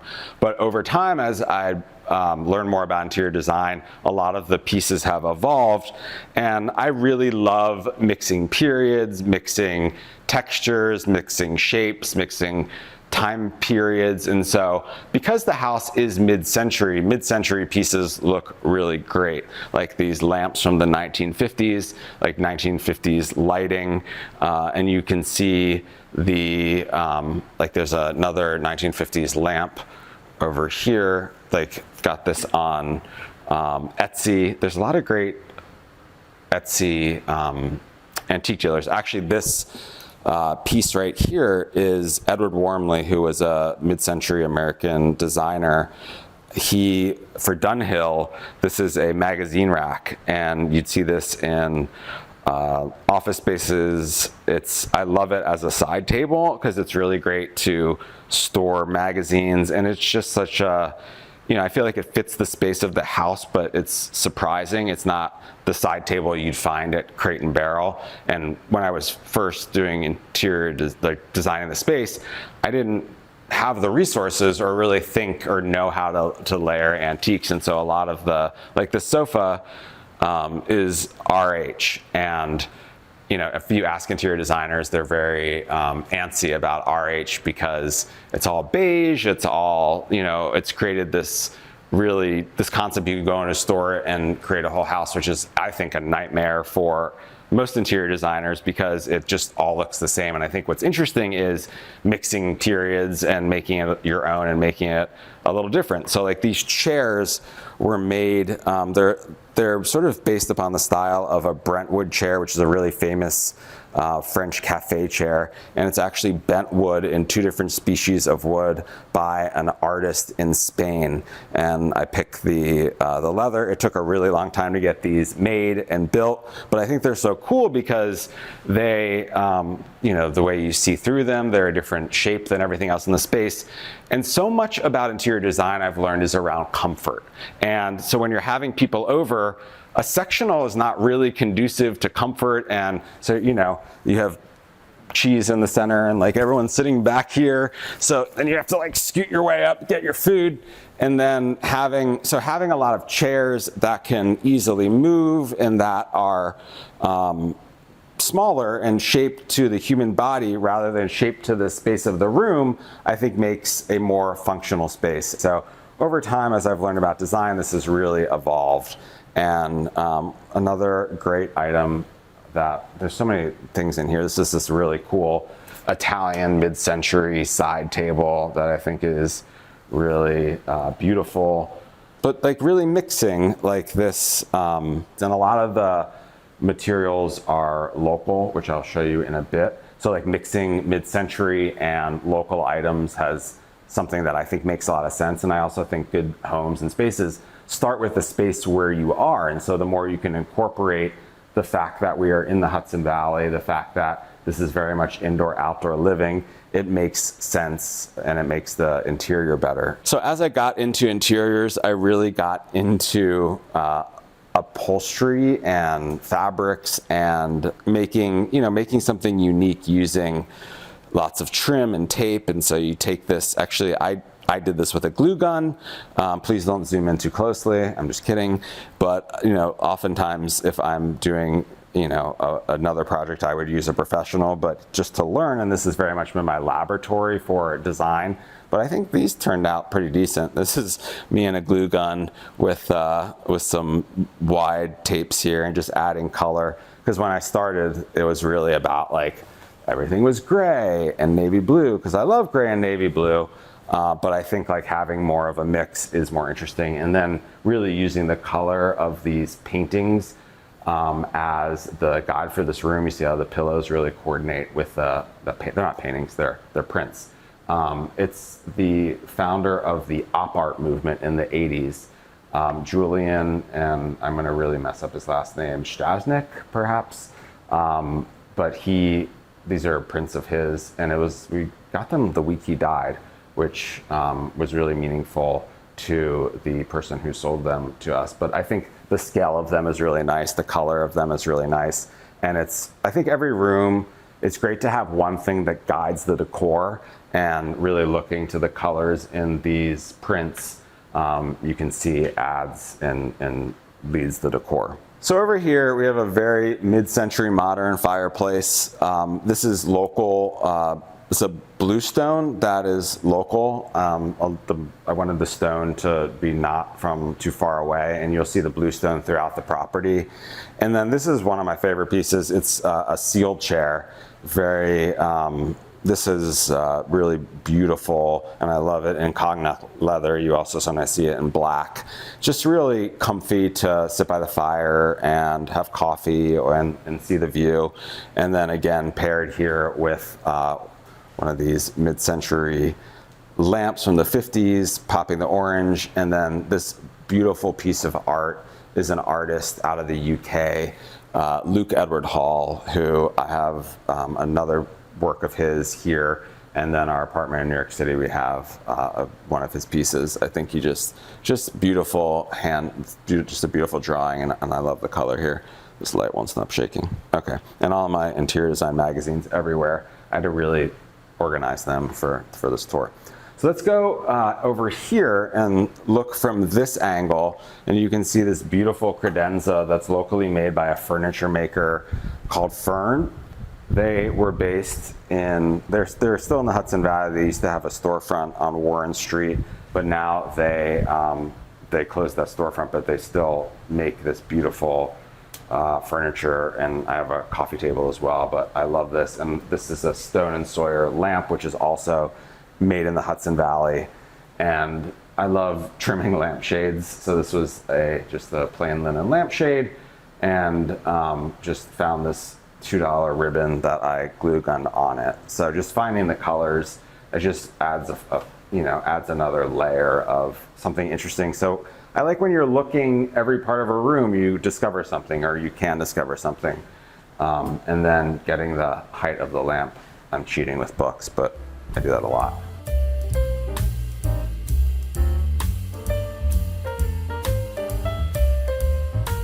So we'll go from the living room to the dining room, which is the same space, but really thinking about this main area because it is large and open, creating zones that make sense. And I think there's 3 main zones and 2 sort of mini zones here. So like the fireplace is maybe 1 zone, thinking of a focal place. And here is the dining room, which is a really big table. The scale of it I really like. These chairs, I worked on tape on one just to make it a little more interesting. I'm thinking of doing the other 2 as well. I love setting tables and I love making flowers for a table, but I think it's important for a dining room that you can see over and see the person across the table. So these are actually chamomile and they smell like chamomile and you can dry them and make tea. These lights are also local from the Hudson Valley. It's a company called Niche Modern and they blow glass in Beacon and the colors are really, really beautiful.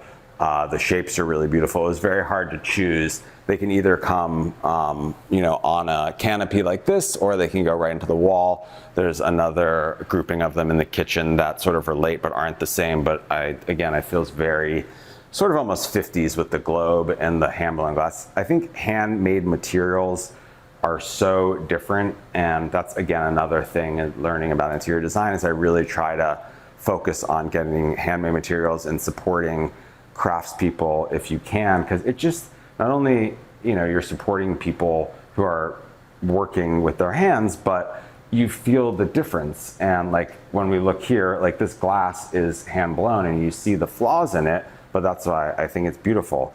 These are from Heath Ceramics in San Francisco.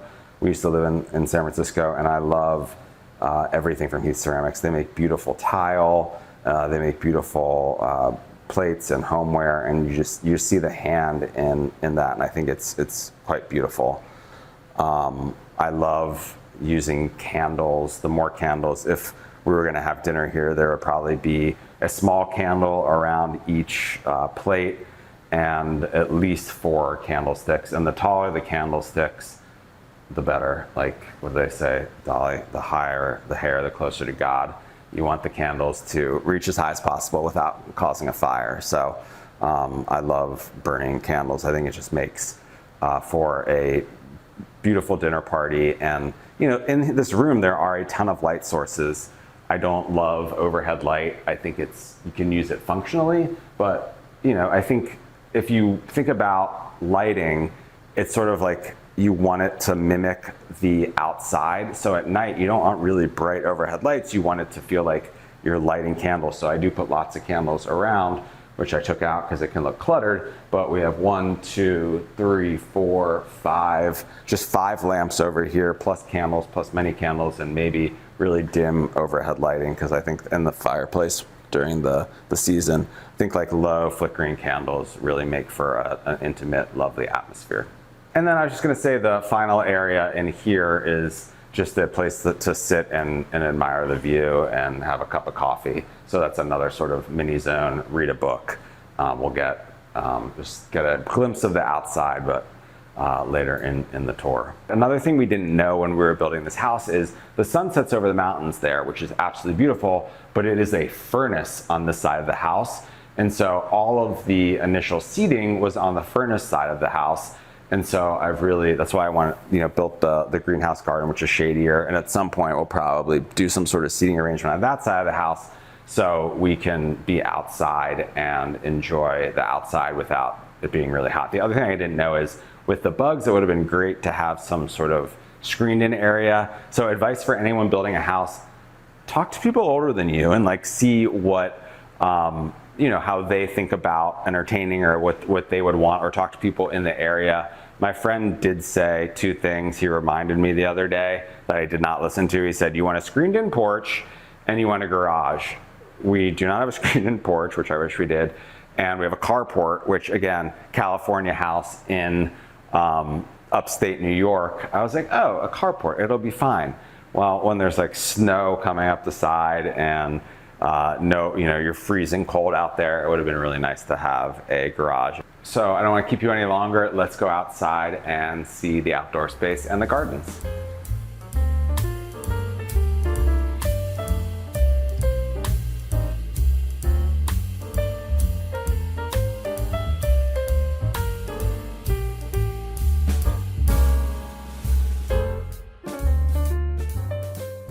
So this is actually a garden path that is hiding a French drain. This was a muddy mess because this giant hill. So we made the building path here, and tons of water just comes down this hill here. And we just added this, there's like drainage under here, but it's actually a great path as well. And then we figured out the right trees for here. So like weeping willows like water, and they drink all the water. This was a crabapple tree that we were like, we want a crabapple tree, city it move.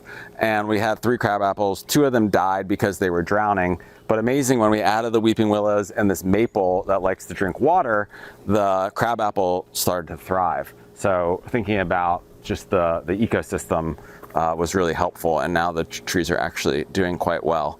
And they got that amazing urn over there. That's a 19th century French urn. So the house being very mid-century modern, and as I've grown in my career as an interior designer and learning about different periods, really the garden is where I've incorporated a lot of much older items, so that are much older than mid-century and more international, less American, and we'll see that as we walk through. So here, like these columns are British from the, I think, 1820s. I think they're so beautiful. And I have to say, in the garden, this garden started as a PowerPoint. I started to love arranging flowers, and I will see later there's vegetable beds, and I used to raise vegetables. And this, when we first built this house, we went with a really simple grass, like mid-century garden. We didn't have a lot of trees. We didn't have budget for trees. We didn't have budget for much gardening. And this garden started much smaller, and I read Martha Stewart and Kevin Sharkey's book and was like, okay, if you want a cutting garden, these are the perennials you want to start with. And so I had my PowerPoint of perennials. I met, my neighbor had a gardener, Linda Gibson of Gibson. So she's a local gardener who I love. We now like text all the time, and this garden would not happen without her. And we have such an amazing partnership. And working together, but a lot of the structure and the beauty and this garden is definitely a team effort, and a ton of credit to Linda and her team of people. So this side is really, we've learned what works here and what doesn't, like I was saying about the willows. Also, these are all willows that are hiding the deer fence. So you can't have a garden in the Hudson Valley because of deer. So these, and it takes years for these willows to grow, but they're Nijiki willows, they're Japanese willows. I think they're really beautiful. They change colors in the seasons. And so this is, on this side is plants that like water, hydrangea, the key word hydro. They love water. So these are new, but they'll really grow. And this garden, what's amazing about it is all year, like from the time the crocuses come up till the final frost, different things are coming in and out. So there's always something to cut. And it looks beautiful as it is, but there's really, like, I'm constantly cutting from it. I have my snippers here, and just thinking about how to plant things that are really good for cutting and look really good as a garden. So as we go through, you see the tulips and daffodils. Linda and I made a mistake this year where I thought I was buying the tulips and daffodils and she thought she was. And we each bought like 1,000. And so there were like an outrageous amount of tulips and daffodils. The daffodils come back every year. The tulips don't always come back. I mean, I kind of like Martha Stewart. I think you see this picture in her book of, she has like 10,000 daffodils. So I'm far away from that. So mirroring the columns here are these juniper. So you have the structure of the garden. Linda talks about that a lot. And look at like the flow and the low juniper here. These lilies, look at this gorgeous, this just came up. These yellow lilies. And the rabbits have been reproducing like bunny rabbits this year. I'm keeping it G-rated for Homeworthy. But the rabbits have been out of control. So we usually have these gorgeous hollyhocks everywhere, but they've been rabbit food. And let's see, these irises are so pretty. These hydrangeas are starting. This pink is called bee balm. You see, it attracts bees. I love having pollinators here because they pollinate everything. They bring the bees to the yard, so it just like spreads, and really, it's something that does quite well here. This catmint does really well, and it's really great for creating. The lilies today are just out every day. There's something different. Butterflies are here. This is my one Japanese maple that this is its first year doing quite well. It often gets frost damage, but it's thriving this year. In fact, it's getting almost too big. And these are climbing geranium, which I just love because they're really low and they spread to the ground and they're sort of wild. They're wild looking, quite beautiful. And so the path continues. Over here, these are all lilacs. And so there's this picture that Kevin Sharkey, who worked for Martha, has in this Martha Stewart book of this arrangement where he has like 5 different shades of lilac from white to dark purple.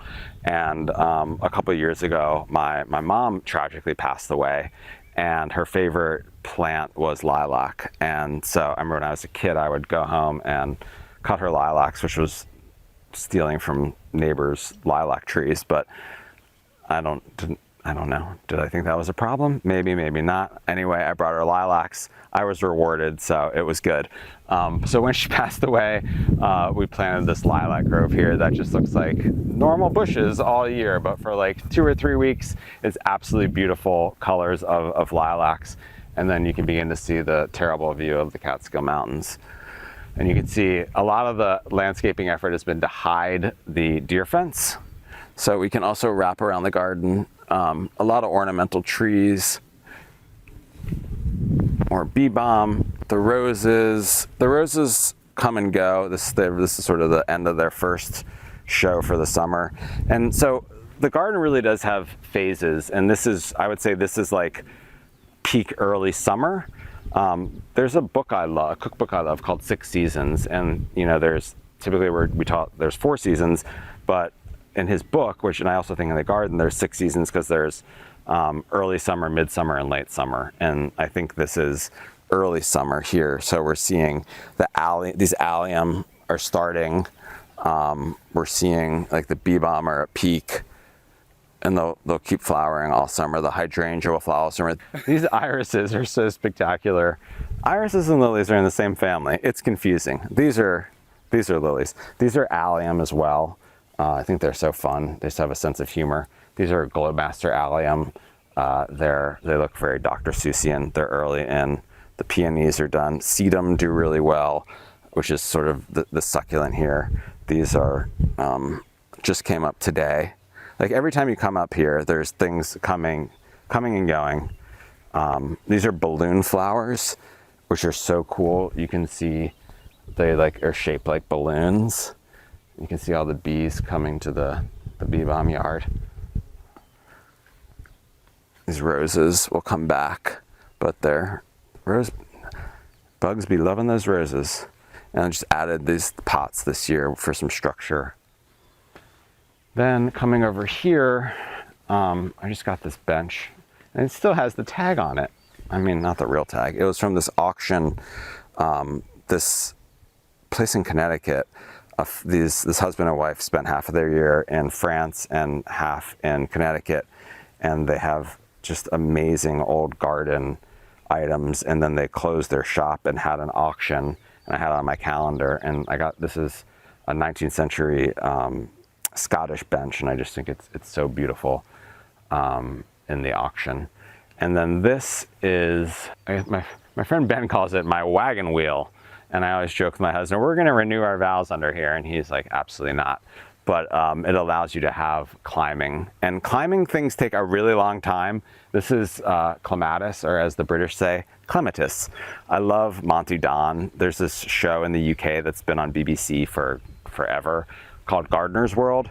And it's very, very calming. And Monty Don just talks about his garden. And then they interview gardeners all over the UK. My husband calls it Xanax for bedtime. You watch them and they're like, today we're going to tour a clematis garden. And so this is clematis, as the British say. And we have 6 different kinds of clematis climbing, and they're doing quite well. They're just so beautiful. There's You can see this variety is here. This variety, they come and go all summer. This one sort of looks like a 60s bob or a wig. It's going, but more will come back. And you know, when you think of flower arrangements, I like to think of fillers, thrillers, and spillers, and so this is a really good filler. And then over here, you can see, well, you can see the wig coming out of the lion. So I've just been adding as I find antiques, when that was blooming, it looked like it was coming out of his head, which was cool. And then we have our climbing hydrangea over here.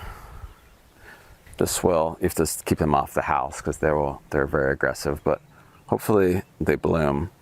We're still in June, so. And then this box is for herbs, and now we're gonna come over here to the pool patio, and I will show you that part of the outdoor space.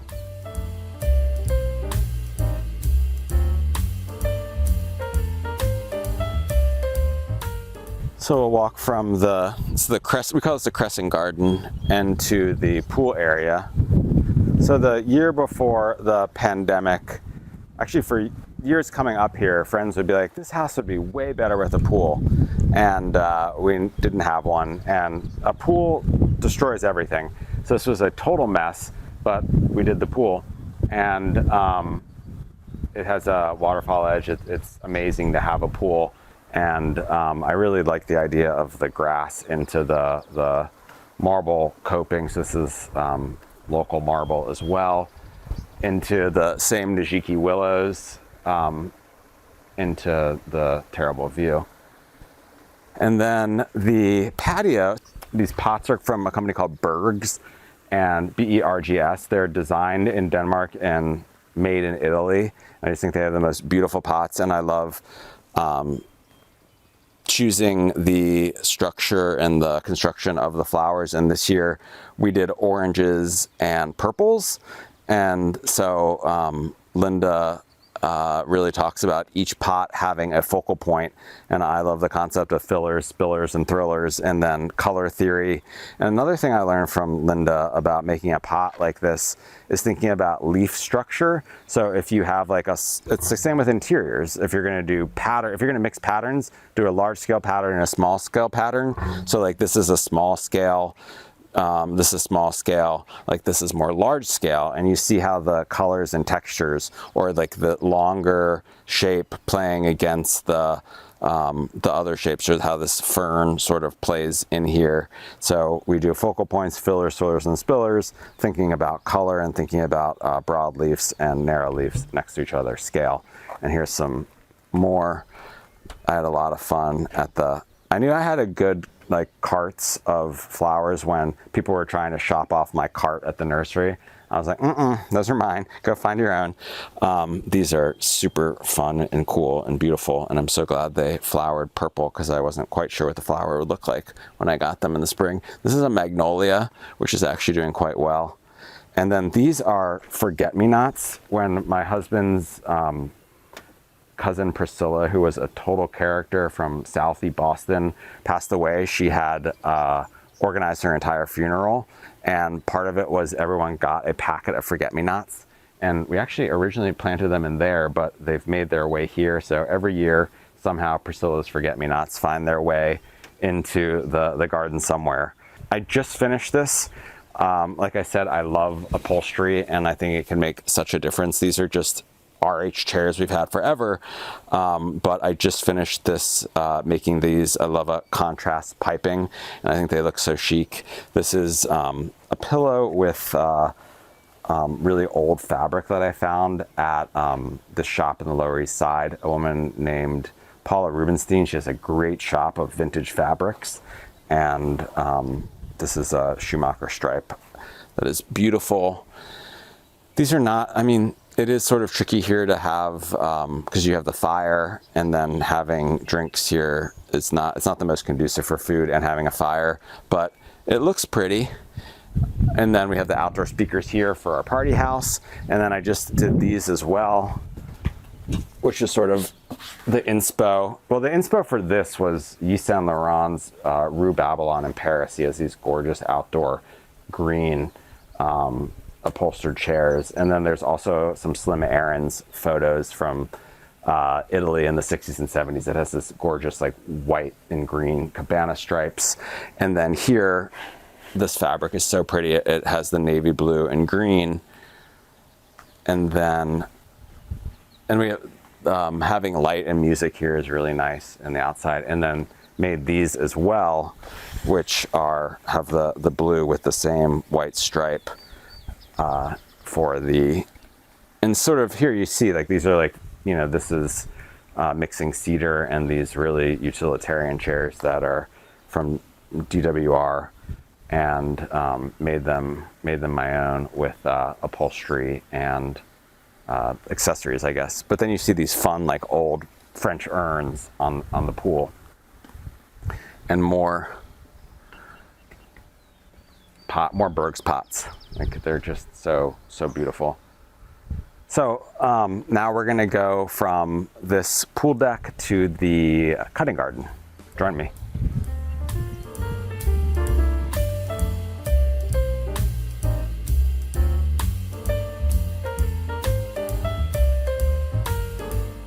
All right, so now we're gonna tour the cutting garden, which is 6 raised beds that originally it was all vegetables, and I would miss a week here and it would go absolutely crazy. And I can actually buy really great vegetables, but it's harder and more expensive to buy really great flowers. So this has become a mostly flower with some vegetables. You can see the lettuces here. These tomatoes, actually, this is the first year I've grown tomatoes from seed because I have a greenhouse. So started them as little seeds, started the basil as seed as well. And I like putting basil by the tomato because the flowering of the basil brings the pollinators to the tomatoes. That's all different kinds of basil.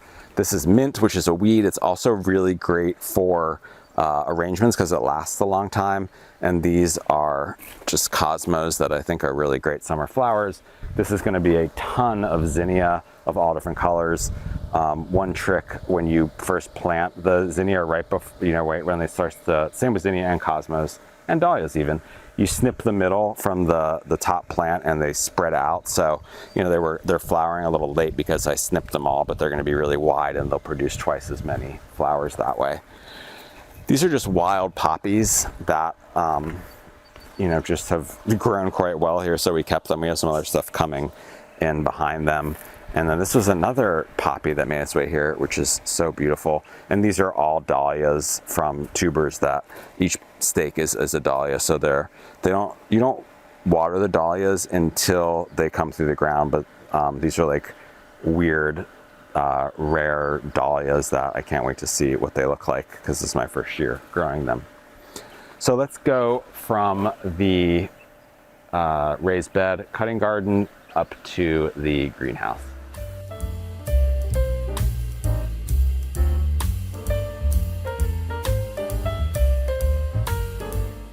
So this is the greenhouse, which is something I just put in last year.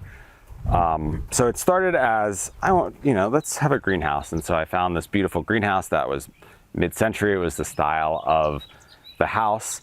And I thought, we'll just lay a cement floor and we'll build a greenhouse.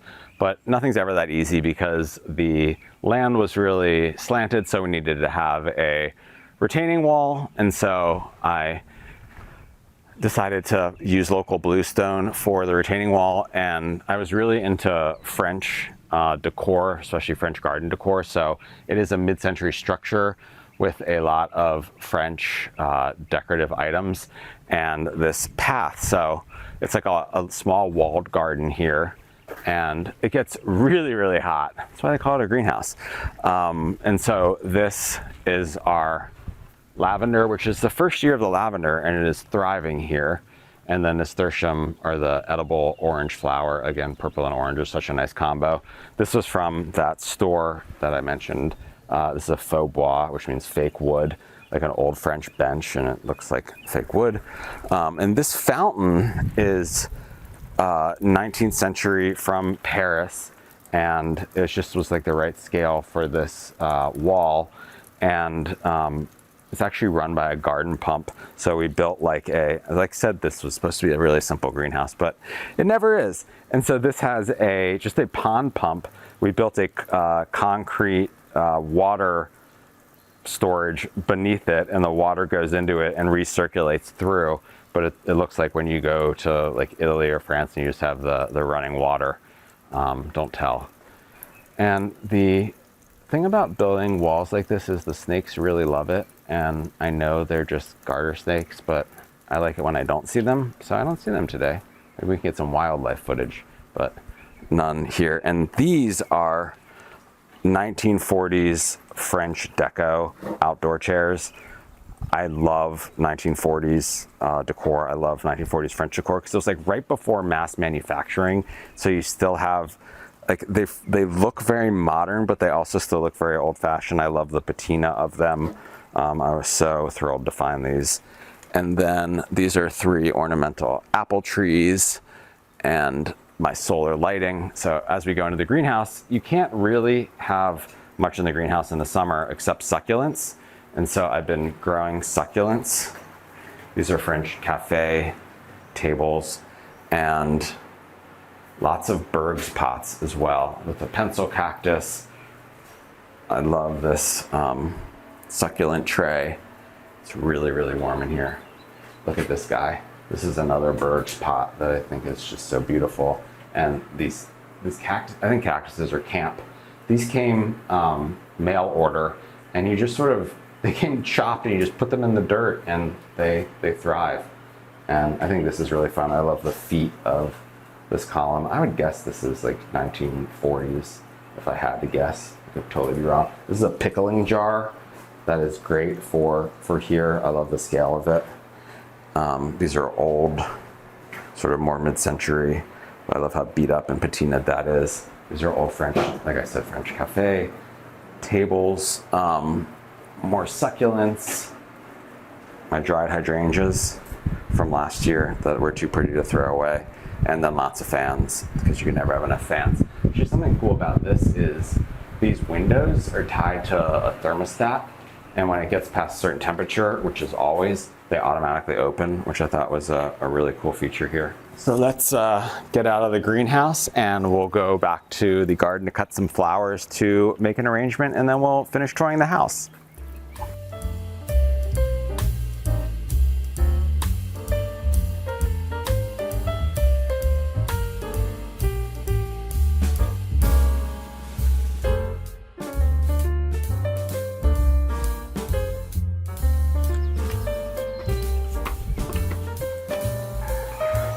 Hi, lady.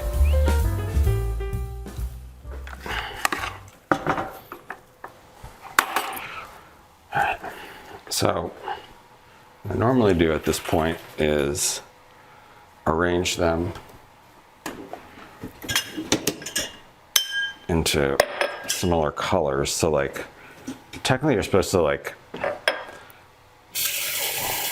hydrate the flowers before you arrange them, which I did for some before that I have from arrangements from yesterday, but with these, because they really will drink a lot of water initially, and it's amazing when you grow flowers versus like buying them, how much longer they last. So I like to, so you want to clean the stems to make sure you don't want any dirt in the stems, or in the water, I mean. So I usually take out the bottom stems, and then these might fall over. Let's see, I'll put them in here. A heavier vase, that's good. And then these clematis will all go in there. Oh, there's another one of these guys.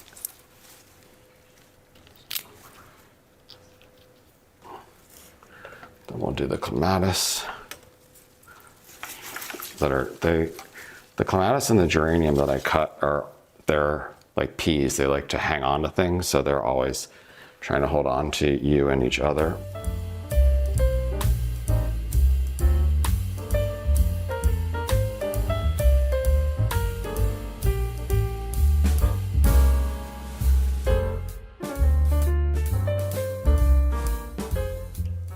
I think when I'm in here, up here, I get into especially when I'm arranging flowers or walking around the garden or doing stuff outside, I'm in like what they call a flow state, which is your mind is clear.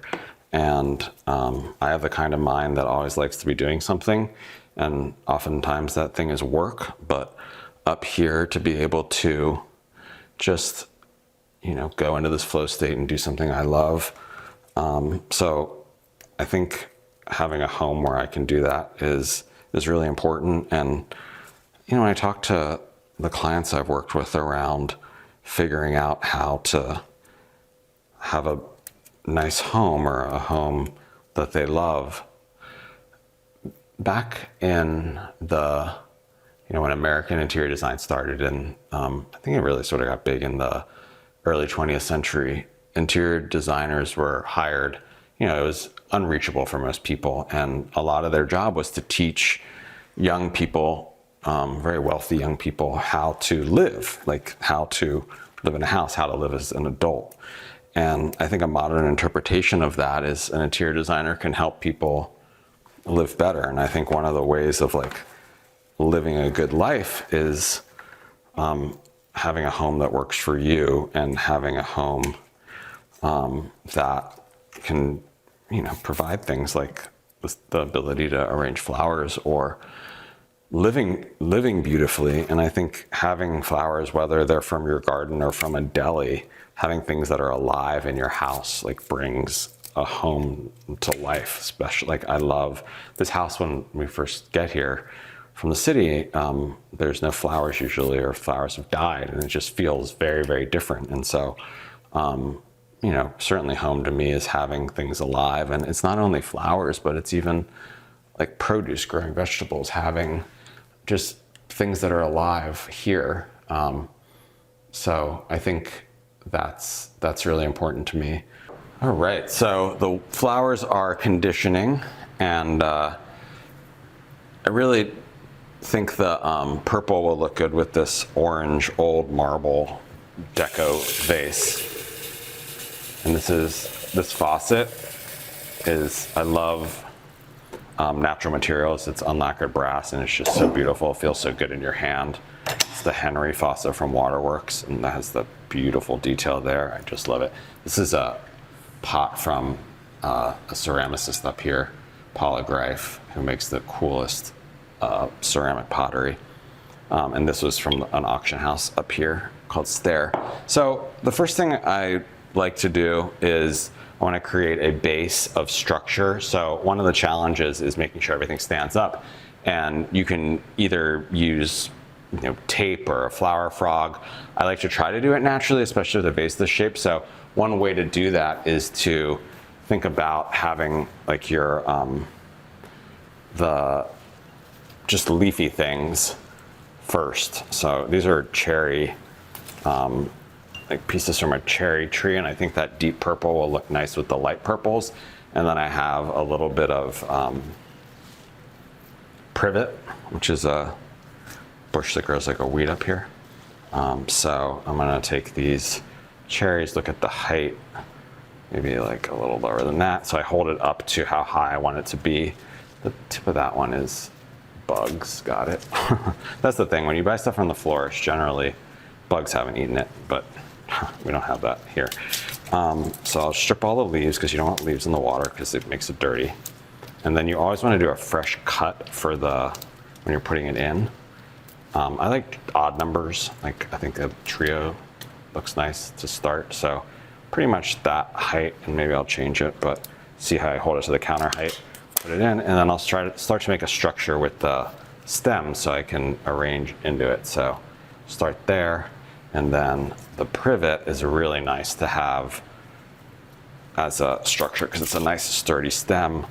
Don't want the leaves in there, maybe about that high. I like this little detail there, so cut it that high. With things that are stemmy, it'll last longer if you sort of break open the stem so it gets more exposure to water, or like smash it, then peel. Really try to not get any leaves close to the bottom of the vase. It just looks better without it. So I should have cut those off. So That might be a little tall. That looks good. We could do one more piece of privet. Just take it from here. That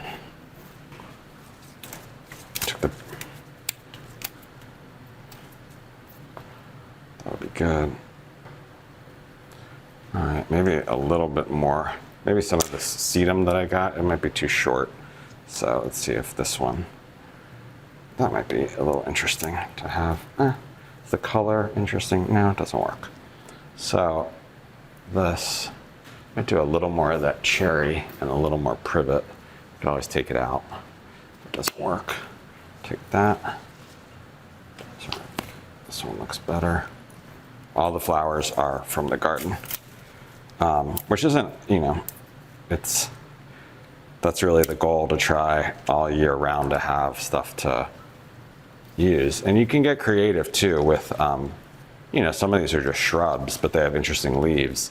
And so if you can work with any kind of flower, even in the winter, using evergreens and just trying to take it from the property.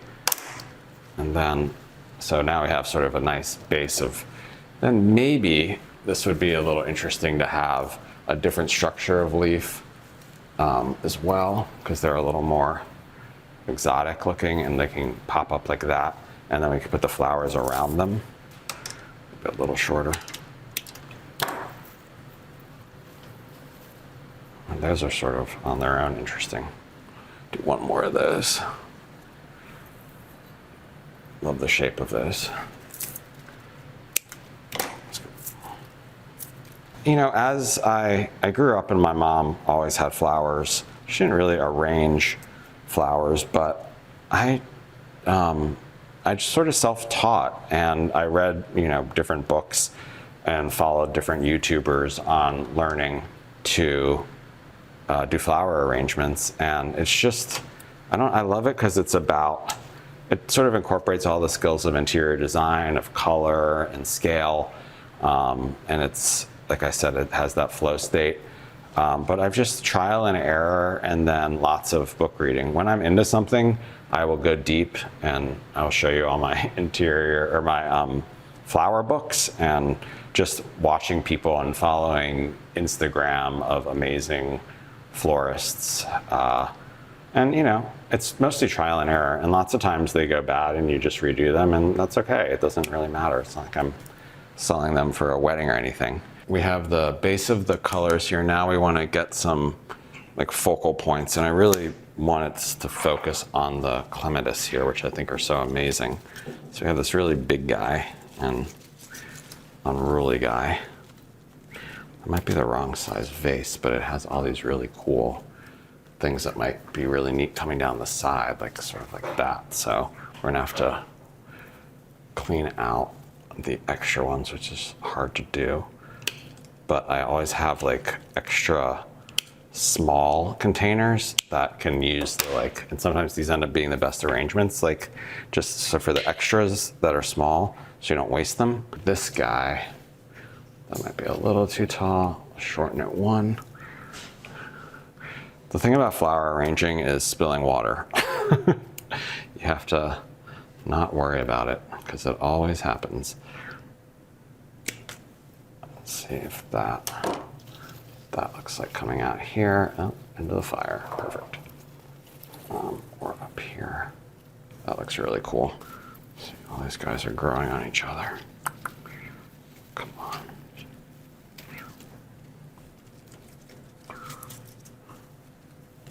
Let's get the leaves out of here. They grow so weirdly.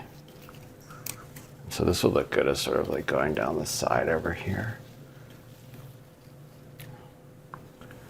And then this one over here.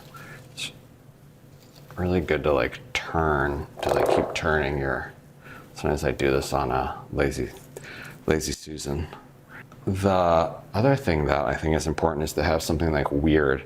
And I think these are sort of like weird and unexpected, but they're in the color.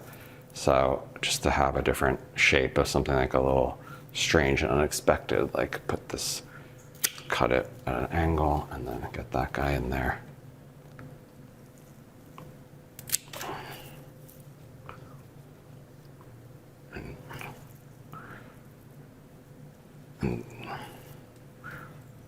really nice height, but it's all in the color family.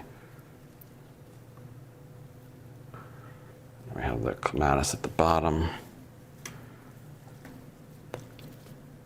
A little extras pot over here. And then I think we can use some more like pops of purple. So we'll use these. Oh, actually these still be. Will be amazing.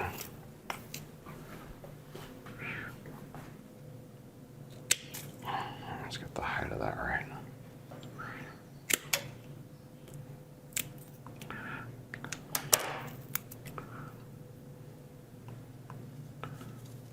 It's beautiful.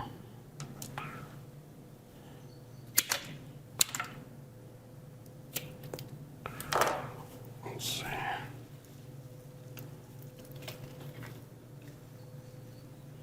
Getting there. And now we have a really nice base that's like holding it down. So when I put any flower in, I can sort of go anywhere I want it to because we built that base really well with lots of different flowers. Maybe one more stilby and then some of these over here. And then you don't want to go too far. So it's always that balance. Like, is it better with one less? And I think the tension of this hanging off the edge and almost touching will be really nice. Cut it. There we go. That did it. And then we'll put some of these in it. Some pops of purple, light purple.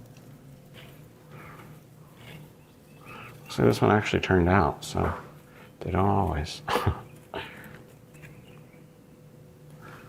pretty happy with that. It's like Coco Chanel said, take one thing away, but I just won't go too far that I have to. So there it is. Should we put it in the middle of the table? And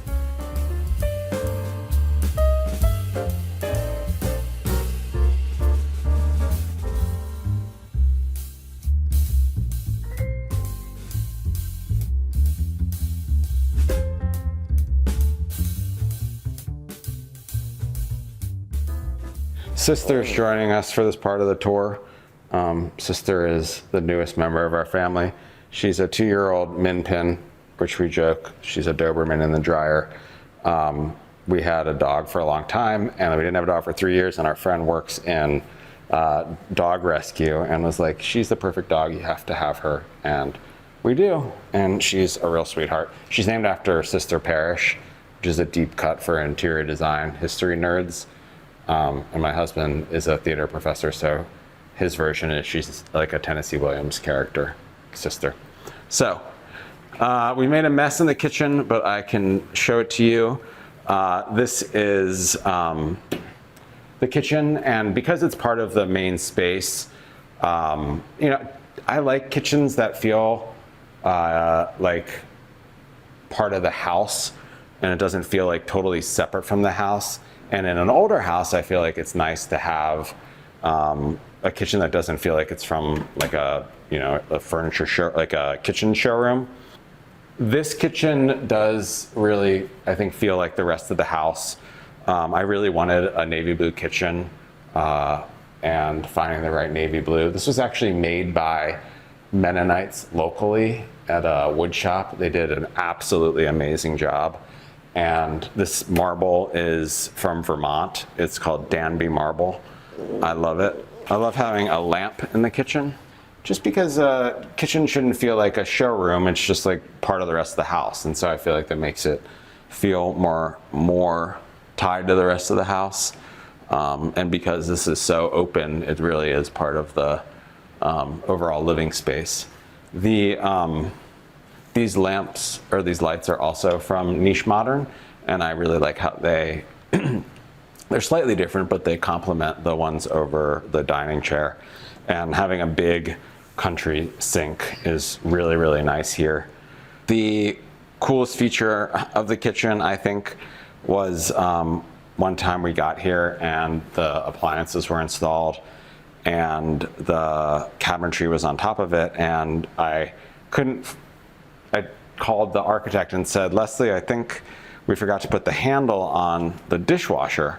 And she said, no, just knock on it. I said, what do you mean knock on it? She said, knock the dishwasher twice. So I did, and it opens, which is such a strange feature that I never asked for, but that is the dishwasher we got. So it has not broken yet, so that's a nice feature. And the refrigerator is built in, which I think is really nice, because now I'm on my cookbooks. I love this cookbook, 6 seasons, all the different seasons of the garden. I'm a huge Ottolenghi fan. I love Salt, Fat, Acid, Heat, which is such a great cookbook. Cook 90 is my friend David Tamarkin's cookbook that he wrote a lot of in this house. And then Alice Waters, icon. And then we have sort of the mirroring of it, which is the pantry, the very organized pantry. I think you can cook almost anything if I love just going to the grocery store without recipes and just getting whatever produce is there and whatever protein is there. And then if you have sort of a full pantry, you can make anything. And so I love cooking here. My husband likes to go out to eat at this one restaurant where we're up here. I love it too, Gaskin's, and they inspire me to cook, but otherwise I'm just very happy cooking every meal.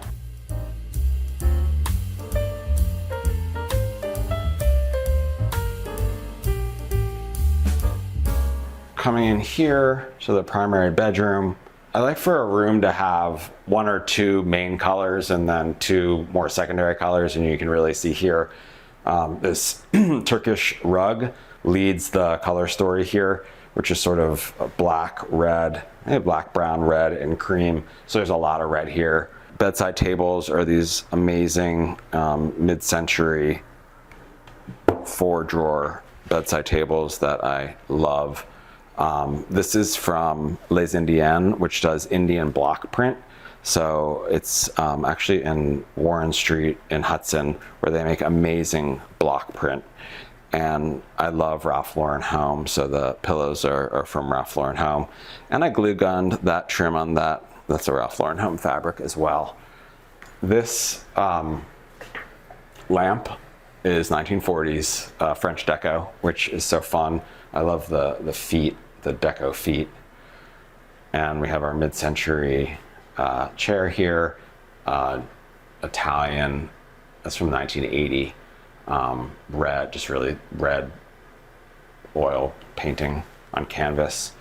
My husband's book, which in my photo shoots of the interiors I've worked on, I always have his book as well. And he jokes it's like the Hirschfeld Nina. So the artist Hirschfeld would always have his Nina, his daughter's name, hidden in his artwork. So Broadway Bodies is my Nina. This photo is our friend Julia, who is an amazing photographer, and she worked for years at Diner in Williamsburg, Andrew Tarlow's restaurant. We used to go to Diner and Marlowe and Sons all the time, and I just love her photos. And she just had a book of photography that has a lot of her wonderful photographs. And then this piece has traveled with me. This was actually in the office of my company. That is a apartment building in Buenos Aires. So it is hard to tell what it is, but it's a apartment building with the air conditioners, and you see, I love the how many stories are contained within each of those windows and how people have the air conditioning on different parts.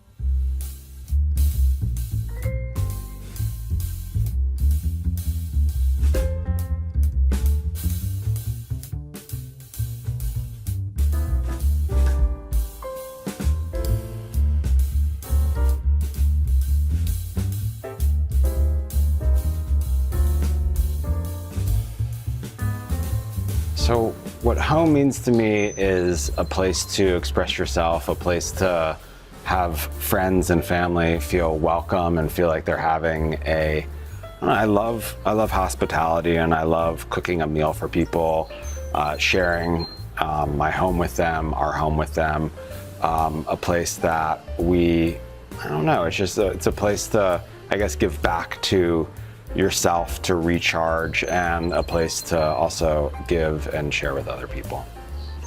Thank you for coming, Homeworthy.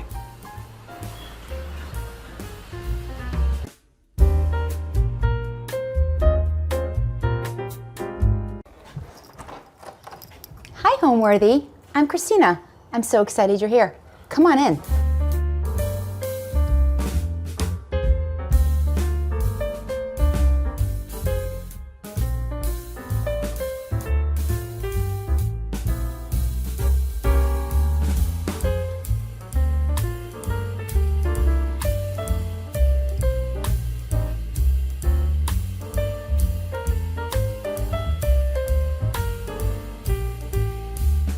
You're watching Homeworthy, where we believe every home has a story. Hi, my name is Christina Phillips, and I'm an interior designer, and we are in my home in Ridgewood, New Jersey.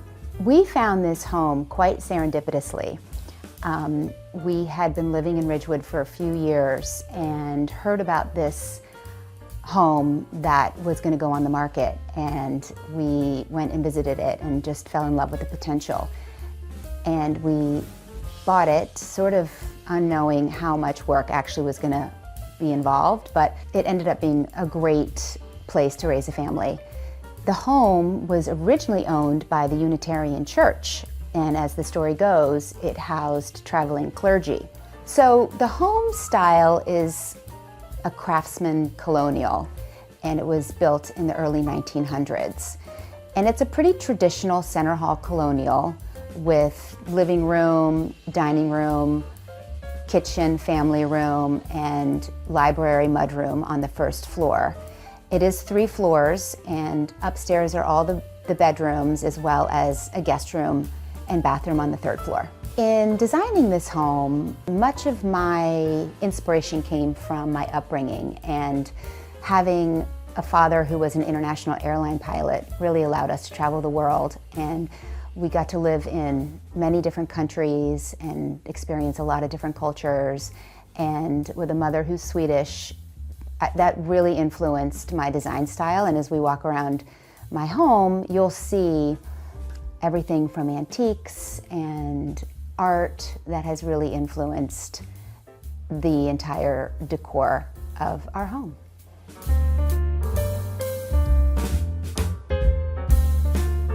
So the beginning of the design of this room really was based on this oil painting by Tom Rickman. This was a gift for my husband for one of his milestone birthdays, and we both just fell in love with this cobalt blue, and the whole serenity of it really just was the impetus for all of the design. So from there, everything else sort of played upon that, from the blue of the sofa, the blues in the window treatments, of course the collection of sun prints on the wall. They all sort of have that cobalt blue as a common denominator. And then I mixed in yellows, some chartreuse, some neutrals as the slipper chairs, and of course the grass cloth also really grounds the room because there is a lot of pattern that's happening. The other thing I did was design this rug, which basically each stripe kind of ties in all the colors of the space, again, to ground it and not make it feel too chaotic. But as far as formal living rooms go, it's fun, it's lively, and there's really nothing buttoned up about it. So the original fireplace actually has brick behind it. And you'll see on the other side in the dining room, I did keep the exposed brick, but I just wanted a little bit more uniformity on the walls and a really pretty classic stone front on the front. And if you peek through, there's actually a glass you can see through the dining room so that when we do have a fire, it kind of blazes on both sides. So one thing that I really love about this room is this cabinet that I inherited from my Swedish grandparents. and it was the very first thing they bought as a newly married couple. So it has a lot of history, and it spent a lifetime in their home, and now it is in my home. So another vintage find that I absolutely love are these dancing Thai ladies that I found in the back of a very old antique shop. And I had them rewired, cleaned up, and I got these glossy shades to go with them. And they're a pair, so you can see they're both different. This sofa is upholstered in this buffalo check, and what I love about it is that it has this chartreuse pipe detail that I love to do actually on most upholstered pieces because I just think it adds a nice crispness. And this fabric is also performance fabric, which I think is important to have, especially with families, with kids and dogs, so that nothing is too precious. So I found these Japanese prints while I was down at High Point Market last year, and I just fell in love with them. I just thought they were very beautiful and sort of had all the colors that I love, and thought they would make a perfect addition to my living room. We chose Ridgewood. My husband works nearby, so it was important for us to live close to his work. And not only that, Ridgewood is just such a wonderful town. It's got so much to offer. There's great restaurants, and the community is so wonderful. It's a quick commute into the city, which I frequent often. So it really does offer the best of both worlds.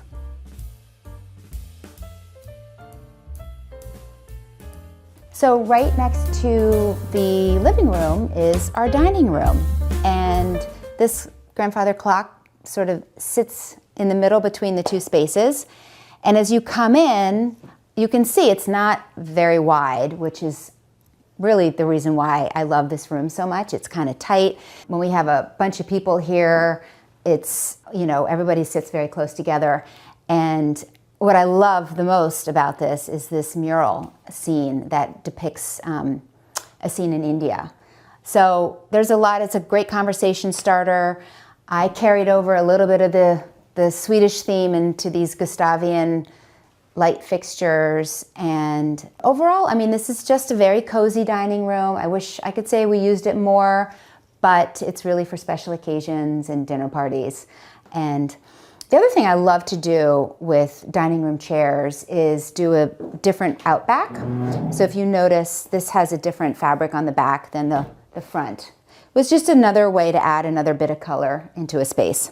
This fringe is also kind of fun. It's a little flapper inspired, and it just adds a little whimsy to this table.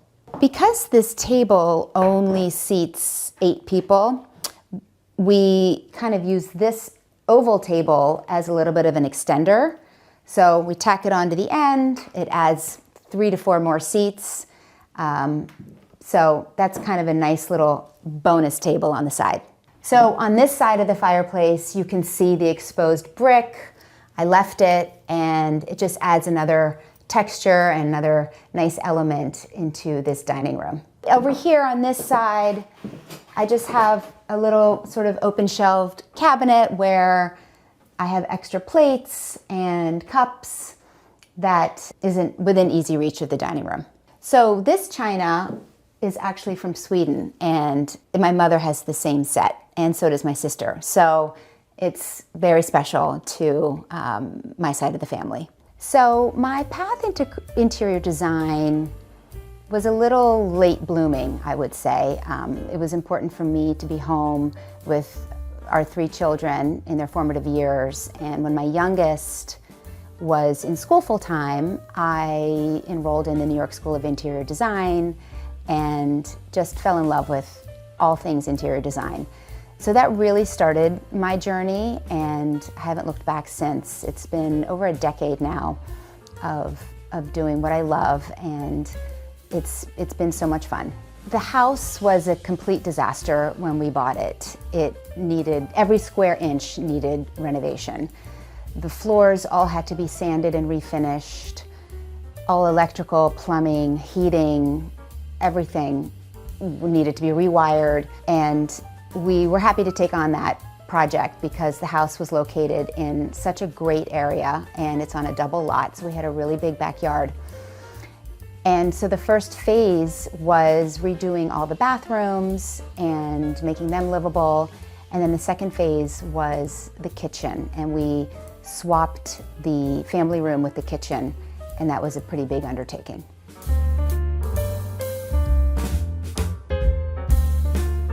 Leaving our dining room and stepping down into our family room, this light-filled space is truly one of my favorite rooms.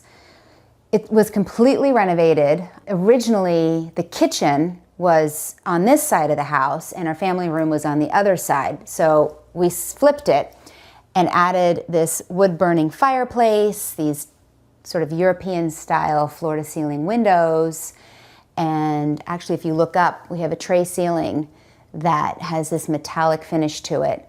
And inset are lights that can be turned on to be sort of disco lights. So that's always fun to do. But this room really is reminiscent of my early childhood, which was spent in the Bahamas. And you can sort of see the watery grass cloth, the Slim Aaron's photograph, the sort of low-slung sofa and brass and acrylic coffee table is all very 70s inspired. And I just love this room. There's just a lot of color and airiness. And of course, you know, looking out to our backyard is always a nice visual as well. These floor-to-ceiling windows were installed pretty much early on, and if you notice above each window there's a pocket.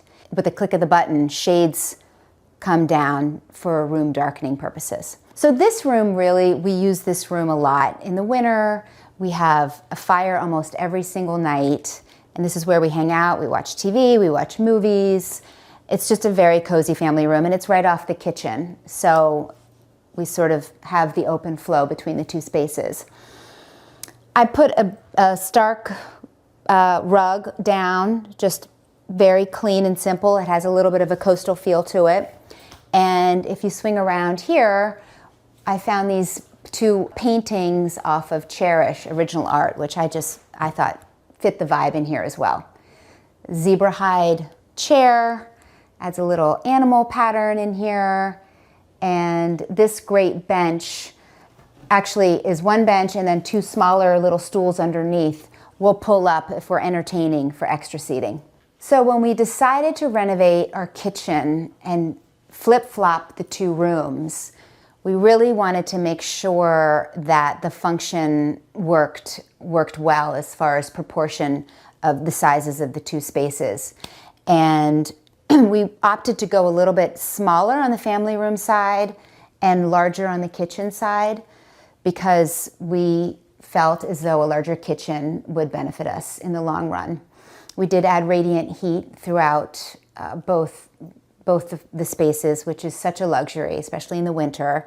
And we really wanted to maximize the view with these European style windows. We just love the way these windows frame the room, and being able to sit here and look outside is really something so special, and we really enjoy it.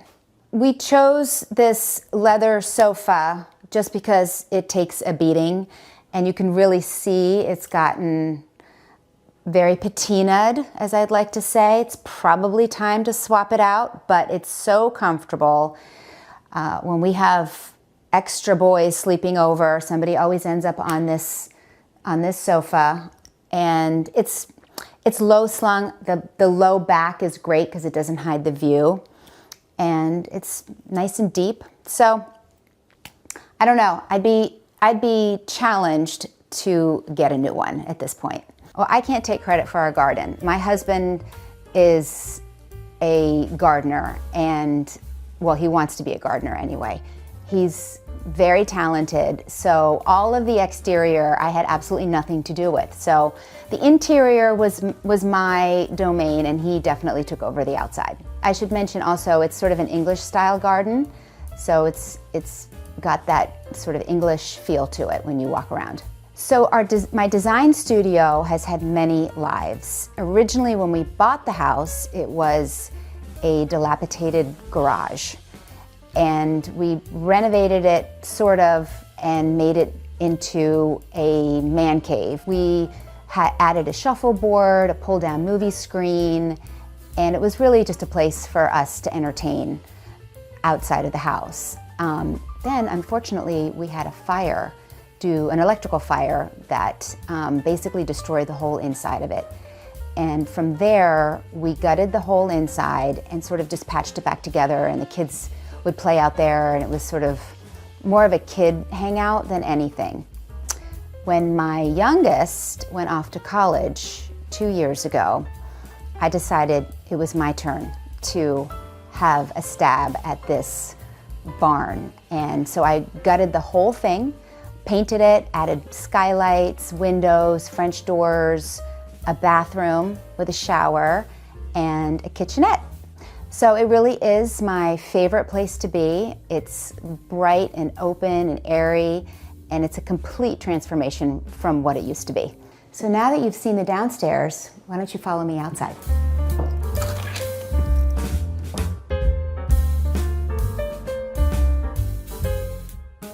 Welcome to our backyard. My husband loves to garden, so I cannot take credit for any of this, but it is sort of modeled after an English garden. And you can see we have sort of the whole background over there with a water feature to the left. And it's quite lovely. We do dine outside whenever we can. And we have a grill and a big green egg, which is always fun to smoke meats and fish on. So the original color of the house was cottage red, and we painted it white. Actually, these are cedar shakes. So those were sanded down, and the original cedar shakes were kept, and we painted it white. And then we did the black window frames, which modernized it a little bit. But all new landscaping and audio. We tried to incorporate some of this used brick throughout the rest of the garden. So you'll see, in addition to these steps, we have liners, and some of the paths over by my office also have that used brick. And walking through this area, we have a path that is aimed towards my office. So join me on my commute to work.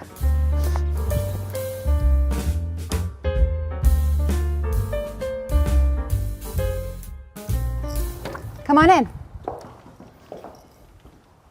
So this is my design studio, and where I spend a lot of my time here. And as you can see, it's very light-filled. I have 2 skylights. Again, the floor-to-ceiling windows that sort of mimic the main house. And this is where I work. And it's great because I have this whole bulletin board where I can throw up all my schemes. All my storage is on the back wall. And it's wonderful. I see clients here. It's truly, truly a pleasure to work here. Another wonderful feature is having this kitchenette here. And I love this tile. This was custom designed in California. And I just think it's so pretty. It's very feminine. And building in this niche also was a great way to showcase some glassware. And if you look closely, there's little penny tiles that line the back and the sides. So the original structure had a roof. So these beams actually were the ceiling to a pull-down sort of attic space, pull-down stair attic space. And it was very dark. It was all dark wood. The floor was cement, and there was no windows. It was, again, very dark. And we had a shuffleboard on this wall and a ping pong table in the middle. And then at one point we had a pull-down movie screen. So it was definitely hodgepodge. We did have a lot of fun out here, but it is absolutely nothing like it is right now. One of the things I did is I wanted a very light, sort of Scandinavian feel in here, and the floors certainly reflect that. These are wide plank engineered wood, and they are wonderful. They take a beating, and they still look great.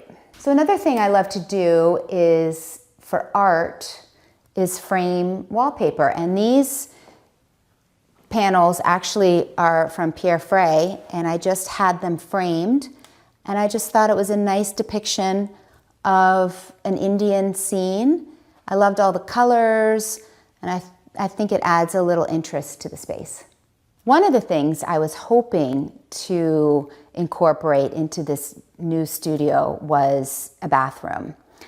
And the original plan involved trenching from here all the way to the front of the house, which basically would have destroyed the whole garden, and that wasn't going to happen. So luckily, we found somebody who could actually roto-rooter the pipes underground, without having to dig a trench. So we got a bathroom out of it. And you can see, this is also very Swedish inspired, with the wallpaper, the check floor, the sort of Gustavian vanity. It's a great room to have, especially when I'm working and I don't want to run back into the house. So I think many of my clients who move from the city to the suburbs kind of come kicking and screaming a little bit because they don't think it's going to quite offer them the lifestyle that they want. But very quickly, people realize just how beautiful it is and the space that it allows. We're located about 13 miles from New York City, so it's not that far. I think the best part about Ridgewood is the downtown. We have some amazing restaurants, some great shopping, and the proximity to New York is so close. I mean, we're 13 miles. So I think, and it's just a lot of diversity. I think there's a lot of different cultures, there's a lot of different types of people, and you just never know who you're gonna run into. I have so many favorite rooms in this house. I think the one that reflects our family the most is probably our library. It's very colorful. It has a lot of collections in the built-ins, a lot of books. We have a record player. We play a lot of records. And it's just very layered and nuanced, and I just love being in there, whether it's listening to music or reading a book. I think every designer has their own sort of bag of tricks that they like to do in their projects. I like to paint trim. So you'll notice that around the house, like all of my trim is usually painted the wall color to make the ceilings appear a little higher. In my mudroom, however, I did a pop of color. So because there's so many colors in the wallpaper, I chose a color and used that as my accent color. So I think the biggest challenge in designing this home was to make it feel unified. Each space definitely has its own vibe, but because it's open, each room is open to the next, it needed to flow. So that was sort of the common thread that goes through the entire home. I mean, it's very collected, it's very colorful, but there's always something that unifies each space.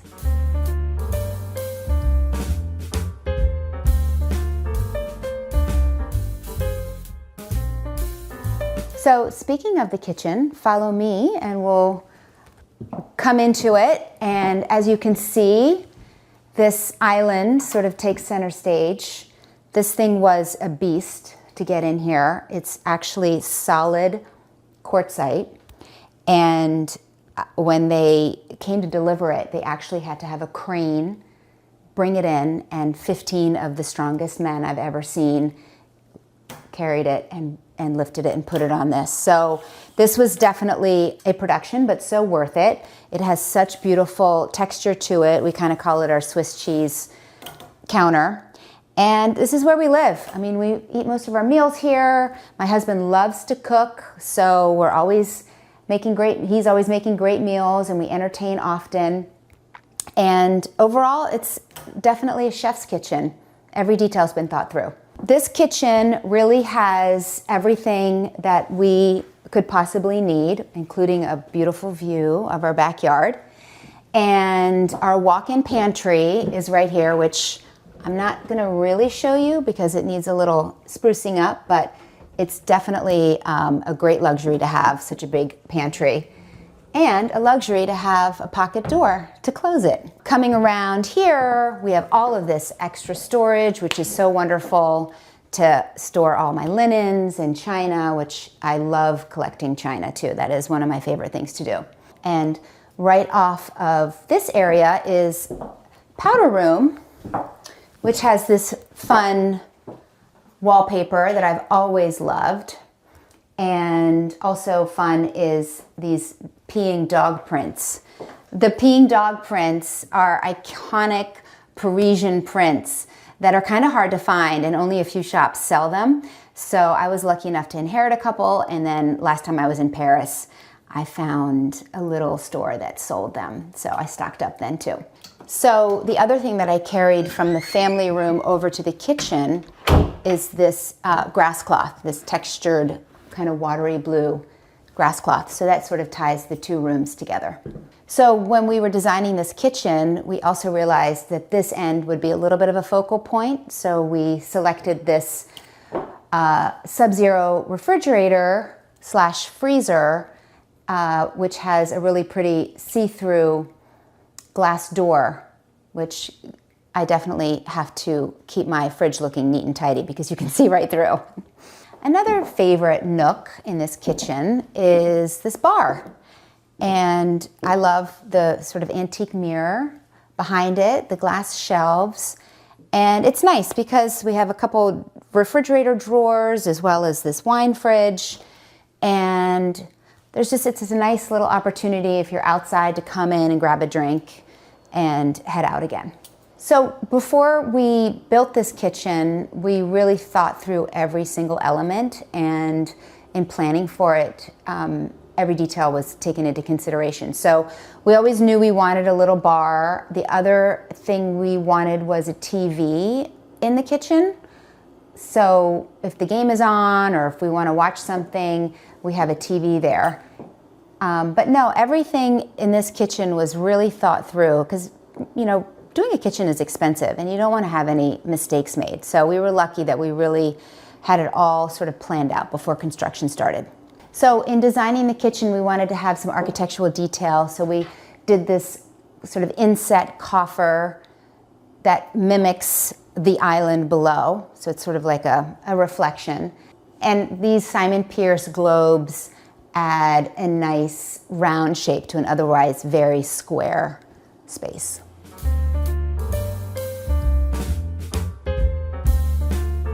This room is our library, and I really love it. It is definitely the most collected, storied room in our house, and there's a lot of fun history to it. These two Japanese watercolors were found in the back of an antique store in the Cotswolds, England. And my husband and I just both fell in love with them and thought it would be a perfect sort of jumping off point for this space. And everything else has just kind of come together. This ECAT fabric on the sofa pulls together all the blues and the aquas, the velvet drapery behind it with a orange trim. It really just tells the story of our family. And the other thing I love about this space is the collections that we've collected. This built-in has a lot of those, including these wooden horses known as dalahäst in Swedish. And you can see they're just hand-carved, really beautiful. And I love these. The other thing that we have are these hand-woven Nantucket baskets, which are also very special. We play a lot of records in this room. As you can see, we have a whole collection, we have a record player.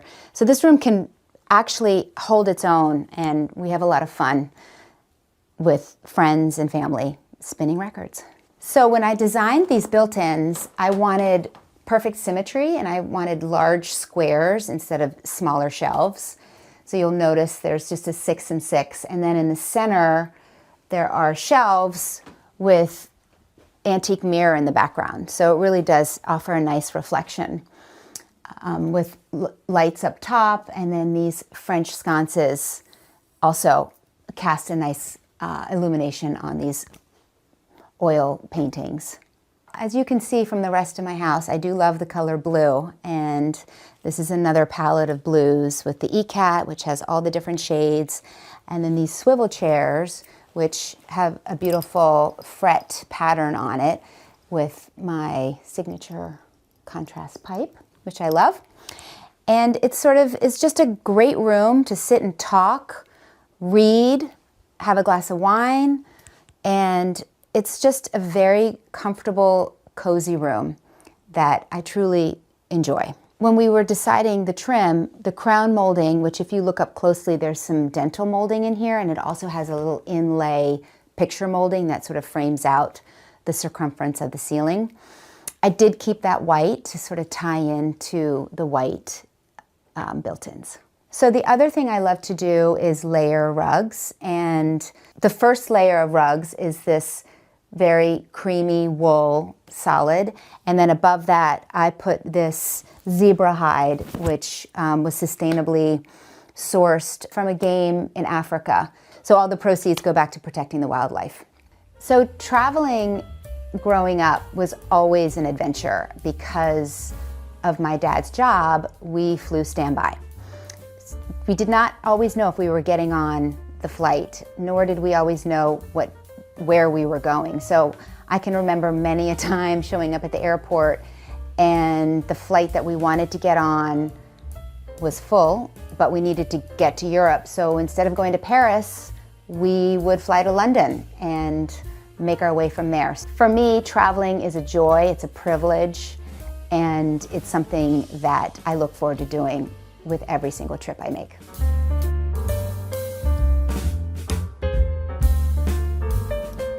So, welcome upstairs.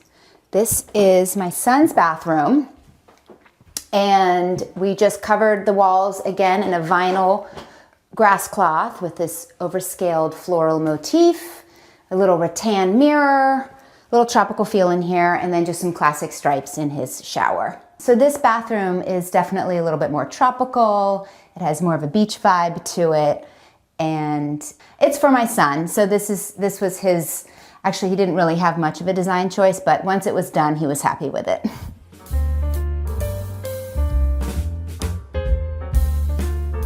My daughter's room is very feminine. It's very light and airy.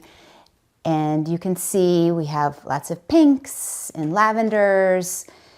She loves to surf, so there's a little coastal element in here as well.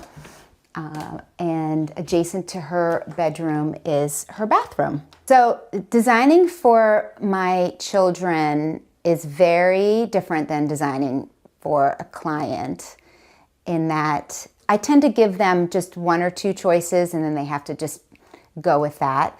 It's a little more tricky, for sure. They have very strong opinions. And I think this room came out beautifully, and my daughter's very happy with it, and she seems to love it. So it's definitely a reflection of her and her personality, and that's always my goal. Function does seem to come first. I do try to use performance fabrics. The flow of the room has to come first. So that's definitely paramount. And then after that comes adding the style and the beauty, which is, equally as important, but does fall to a second place to function. So similarly to the living room, I also did a stripe which pulls all the colors of the room together.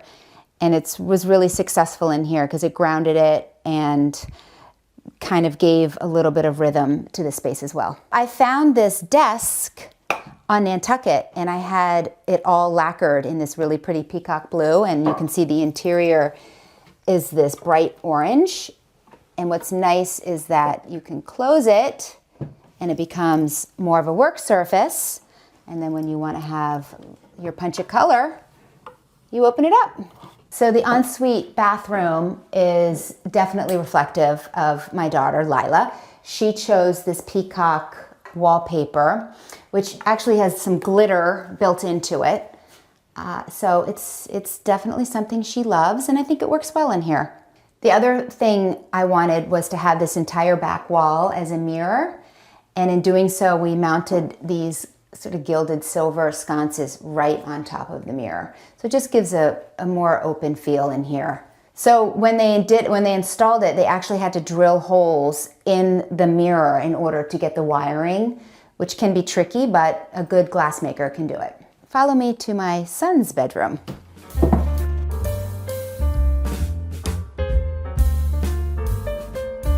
So while he was at college, I surprised him and redid his room.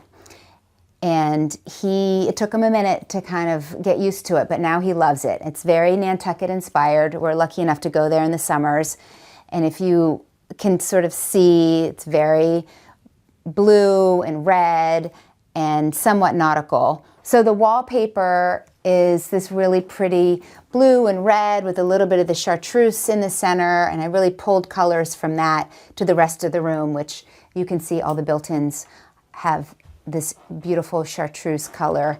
And these window treatments are nice because as this room does get a lot of light, you just pull these down and they're blackout.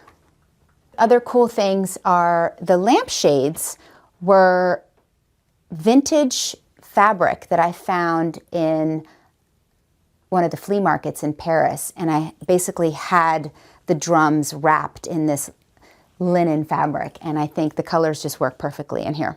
So the structure of the room definitely has these two slants to it, and I just wanted to make sure that the angles got minimized as much as possible, and that's why I ran the wallpaper up the slants as well.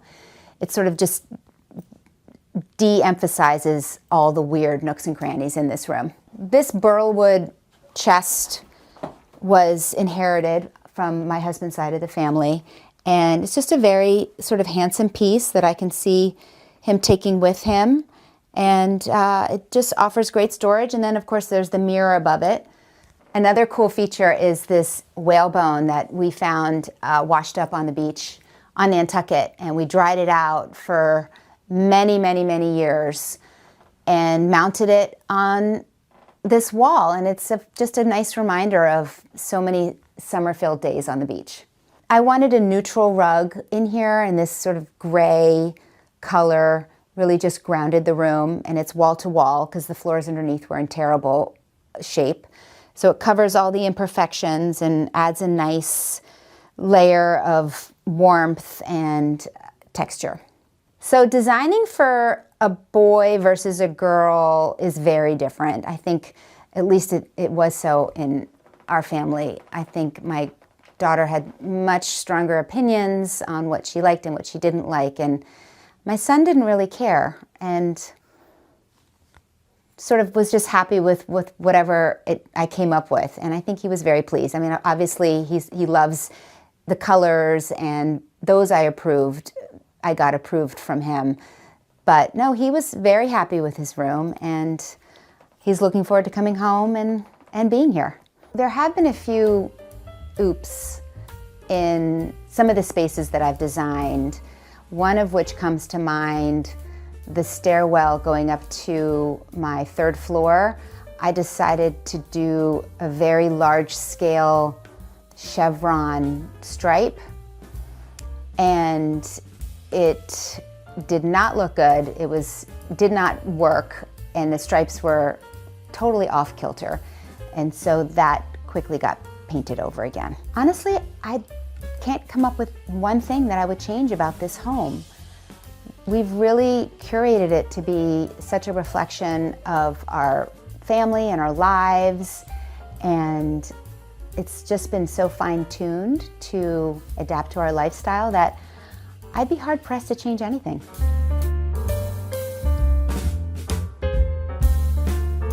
Welcome to our primary bedroom, where this room really is very much of a sanctuary, and it's calming.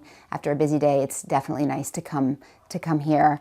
I designed the headboard with just a very simple ikat pattern, again with the contrasting welt, which pulls the colors out of the Roman shades that are sort of chinoiserie inspired.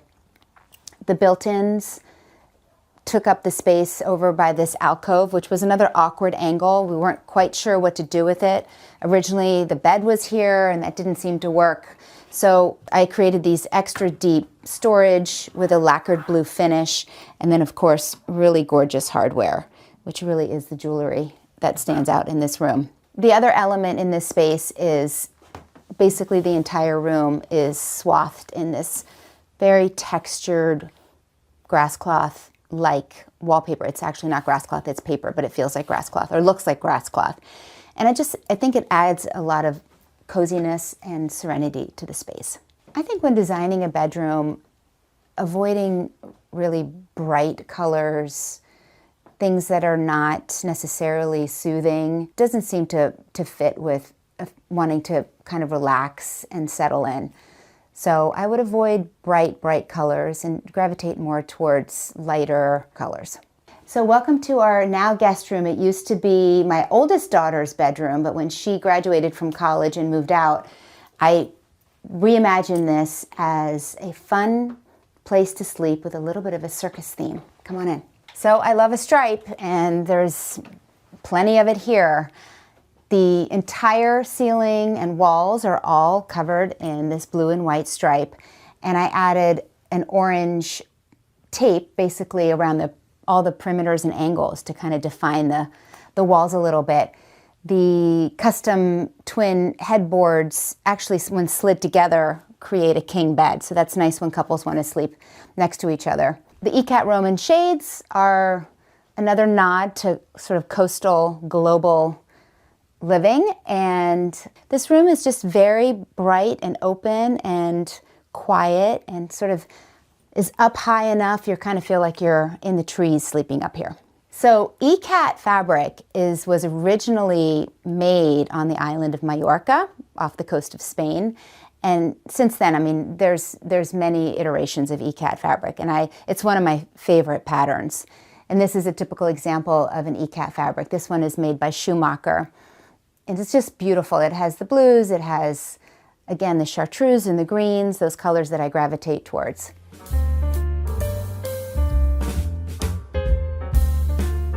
When you first walk in, we have our mudroom to the right, which is definitely the dumping ground of our home, and it's where all the stuff gets stored.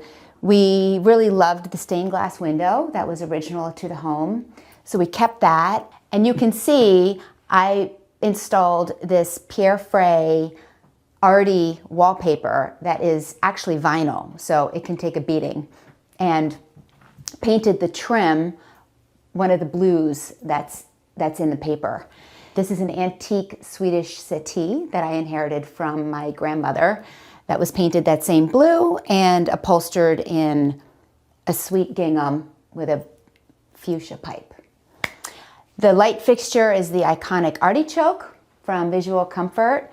And I don't know if you can see, but I have a pretty obsessive hat collection that gets stored up here. And I have to say, it's only growing. As this is the first room you see when you walk in, I sort of wanted to set the tone of fun and lively, and everybody who comes through just loves this paper, and everybody wants to touch it. And as I said, it's vinyl, so it's very thick, and it's just a fun room. I mean, listen, mud rooms sort of can end up being chaotic, and why not just maximize it? So the rug I found on a recent trip to Jaipur, India, and I just thought it would look perfect in this mudroom.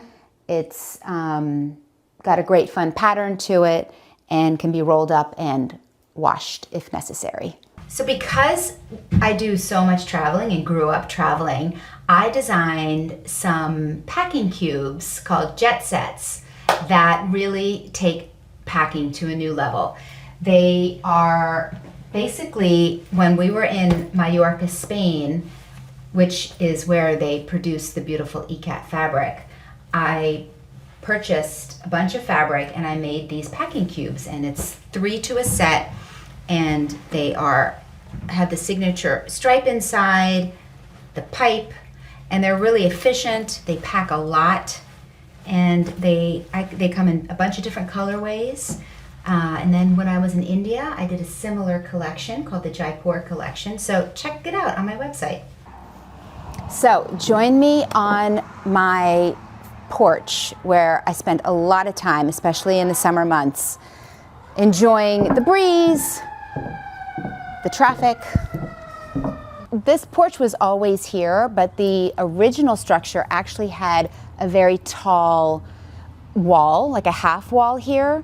So once we eliminated that, it definitely opened up this whole area, and I had the deck painted these overscaled checkerboard motif, which really adds a lot of fun also.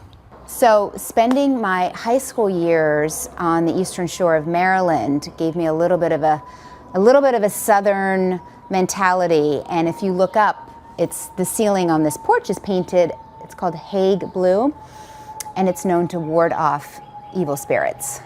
Because I grew up in so many different homes, this home in particular really is a complete reflection of all the things we've done and raised our family here, and it is just such a sanctuary. When I'm away traveling, I look forward to actually coming home. There's actually an old Swedish expression, "Borta bra, hemma bäst," and that really means, translated, going away is great. Everybody loves an adventure and a travel, but coming home really is the best feeling. Thanks, Homeworthy, for coming by and visiting my home. It's been so much fun having you. I'd love to have you come back anytime. Thanks for watching. Be sure to go to homeworthy.com for exclusive content, shopping guides, and so much more.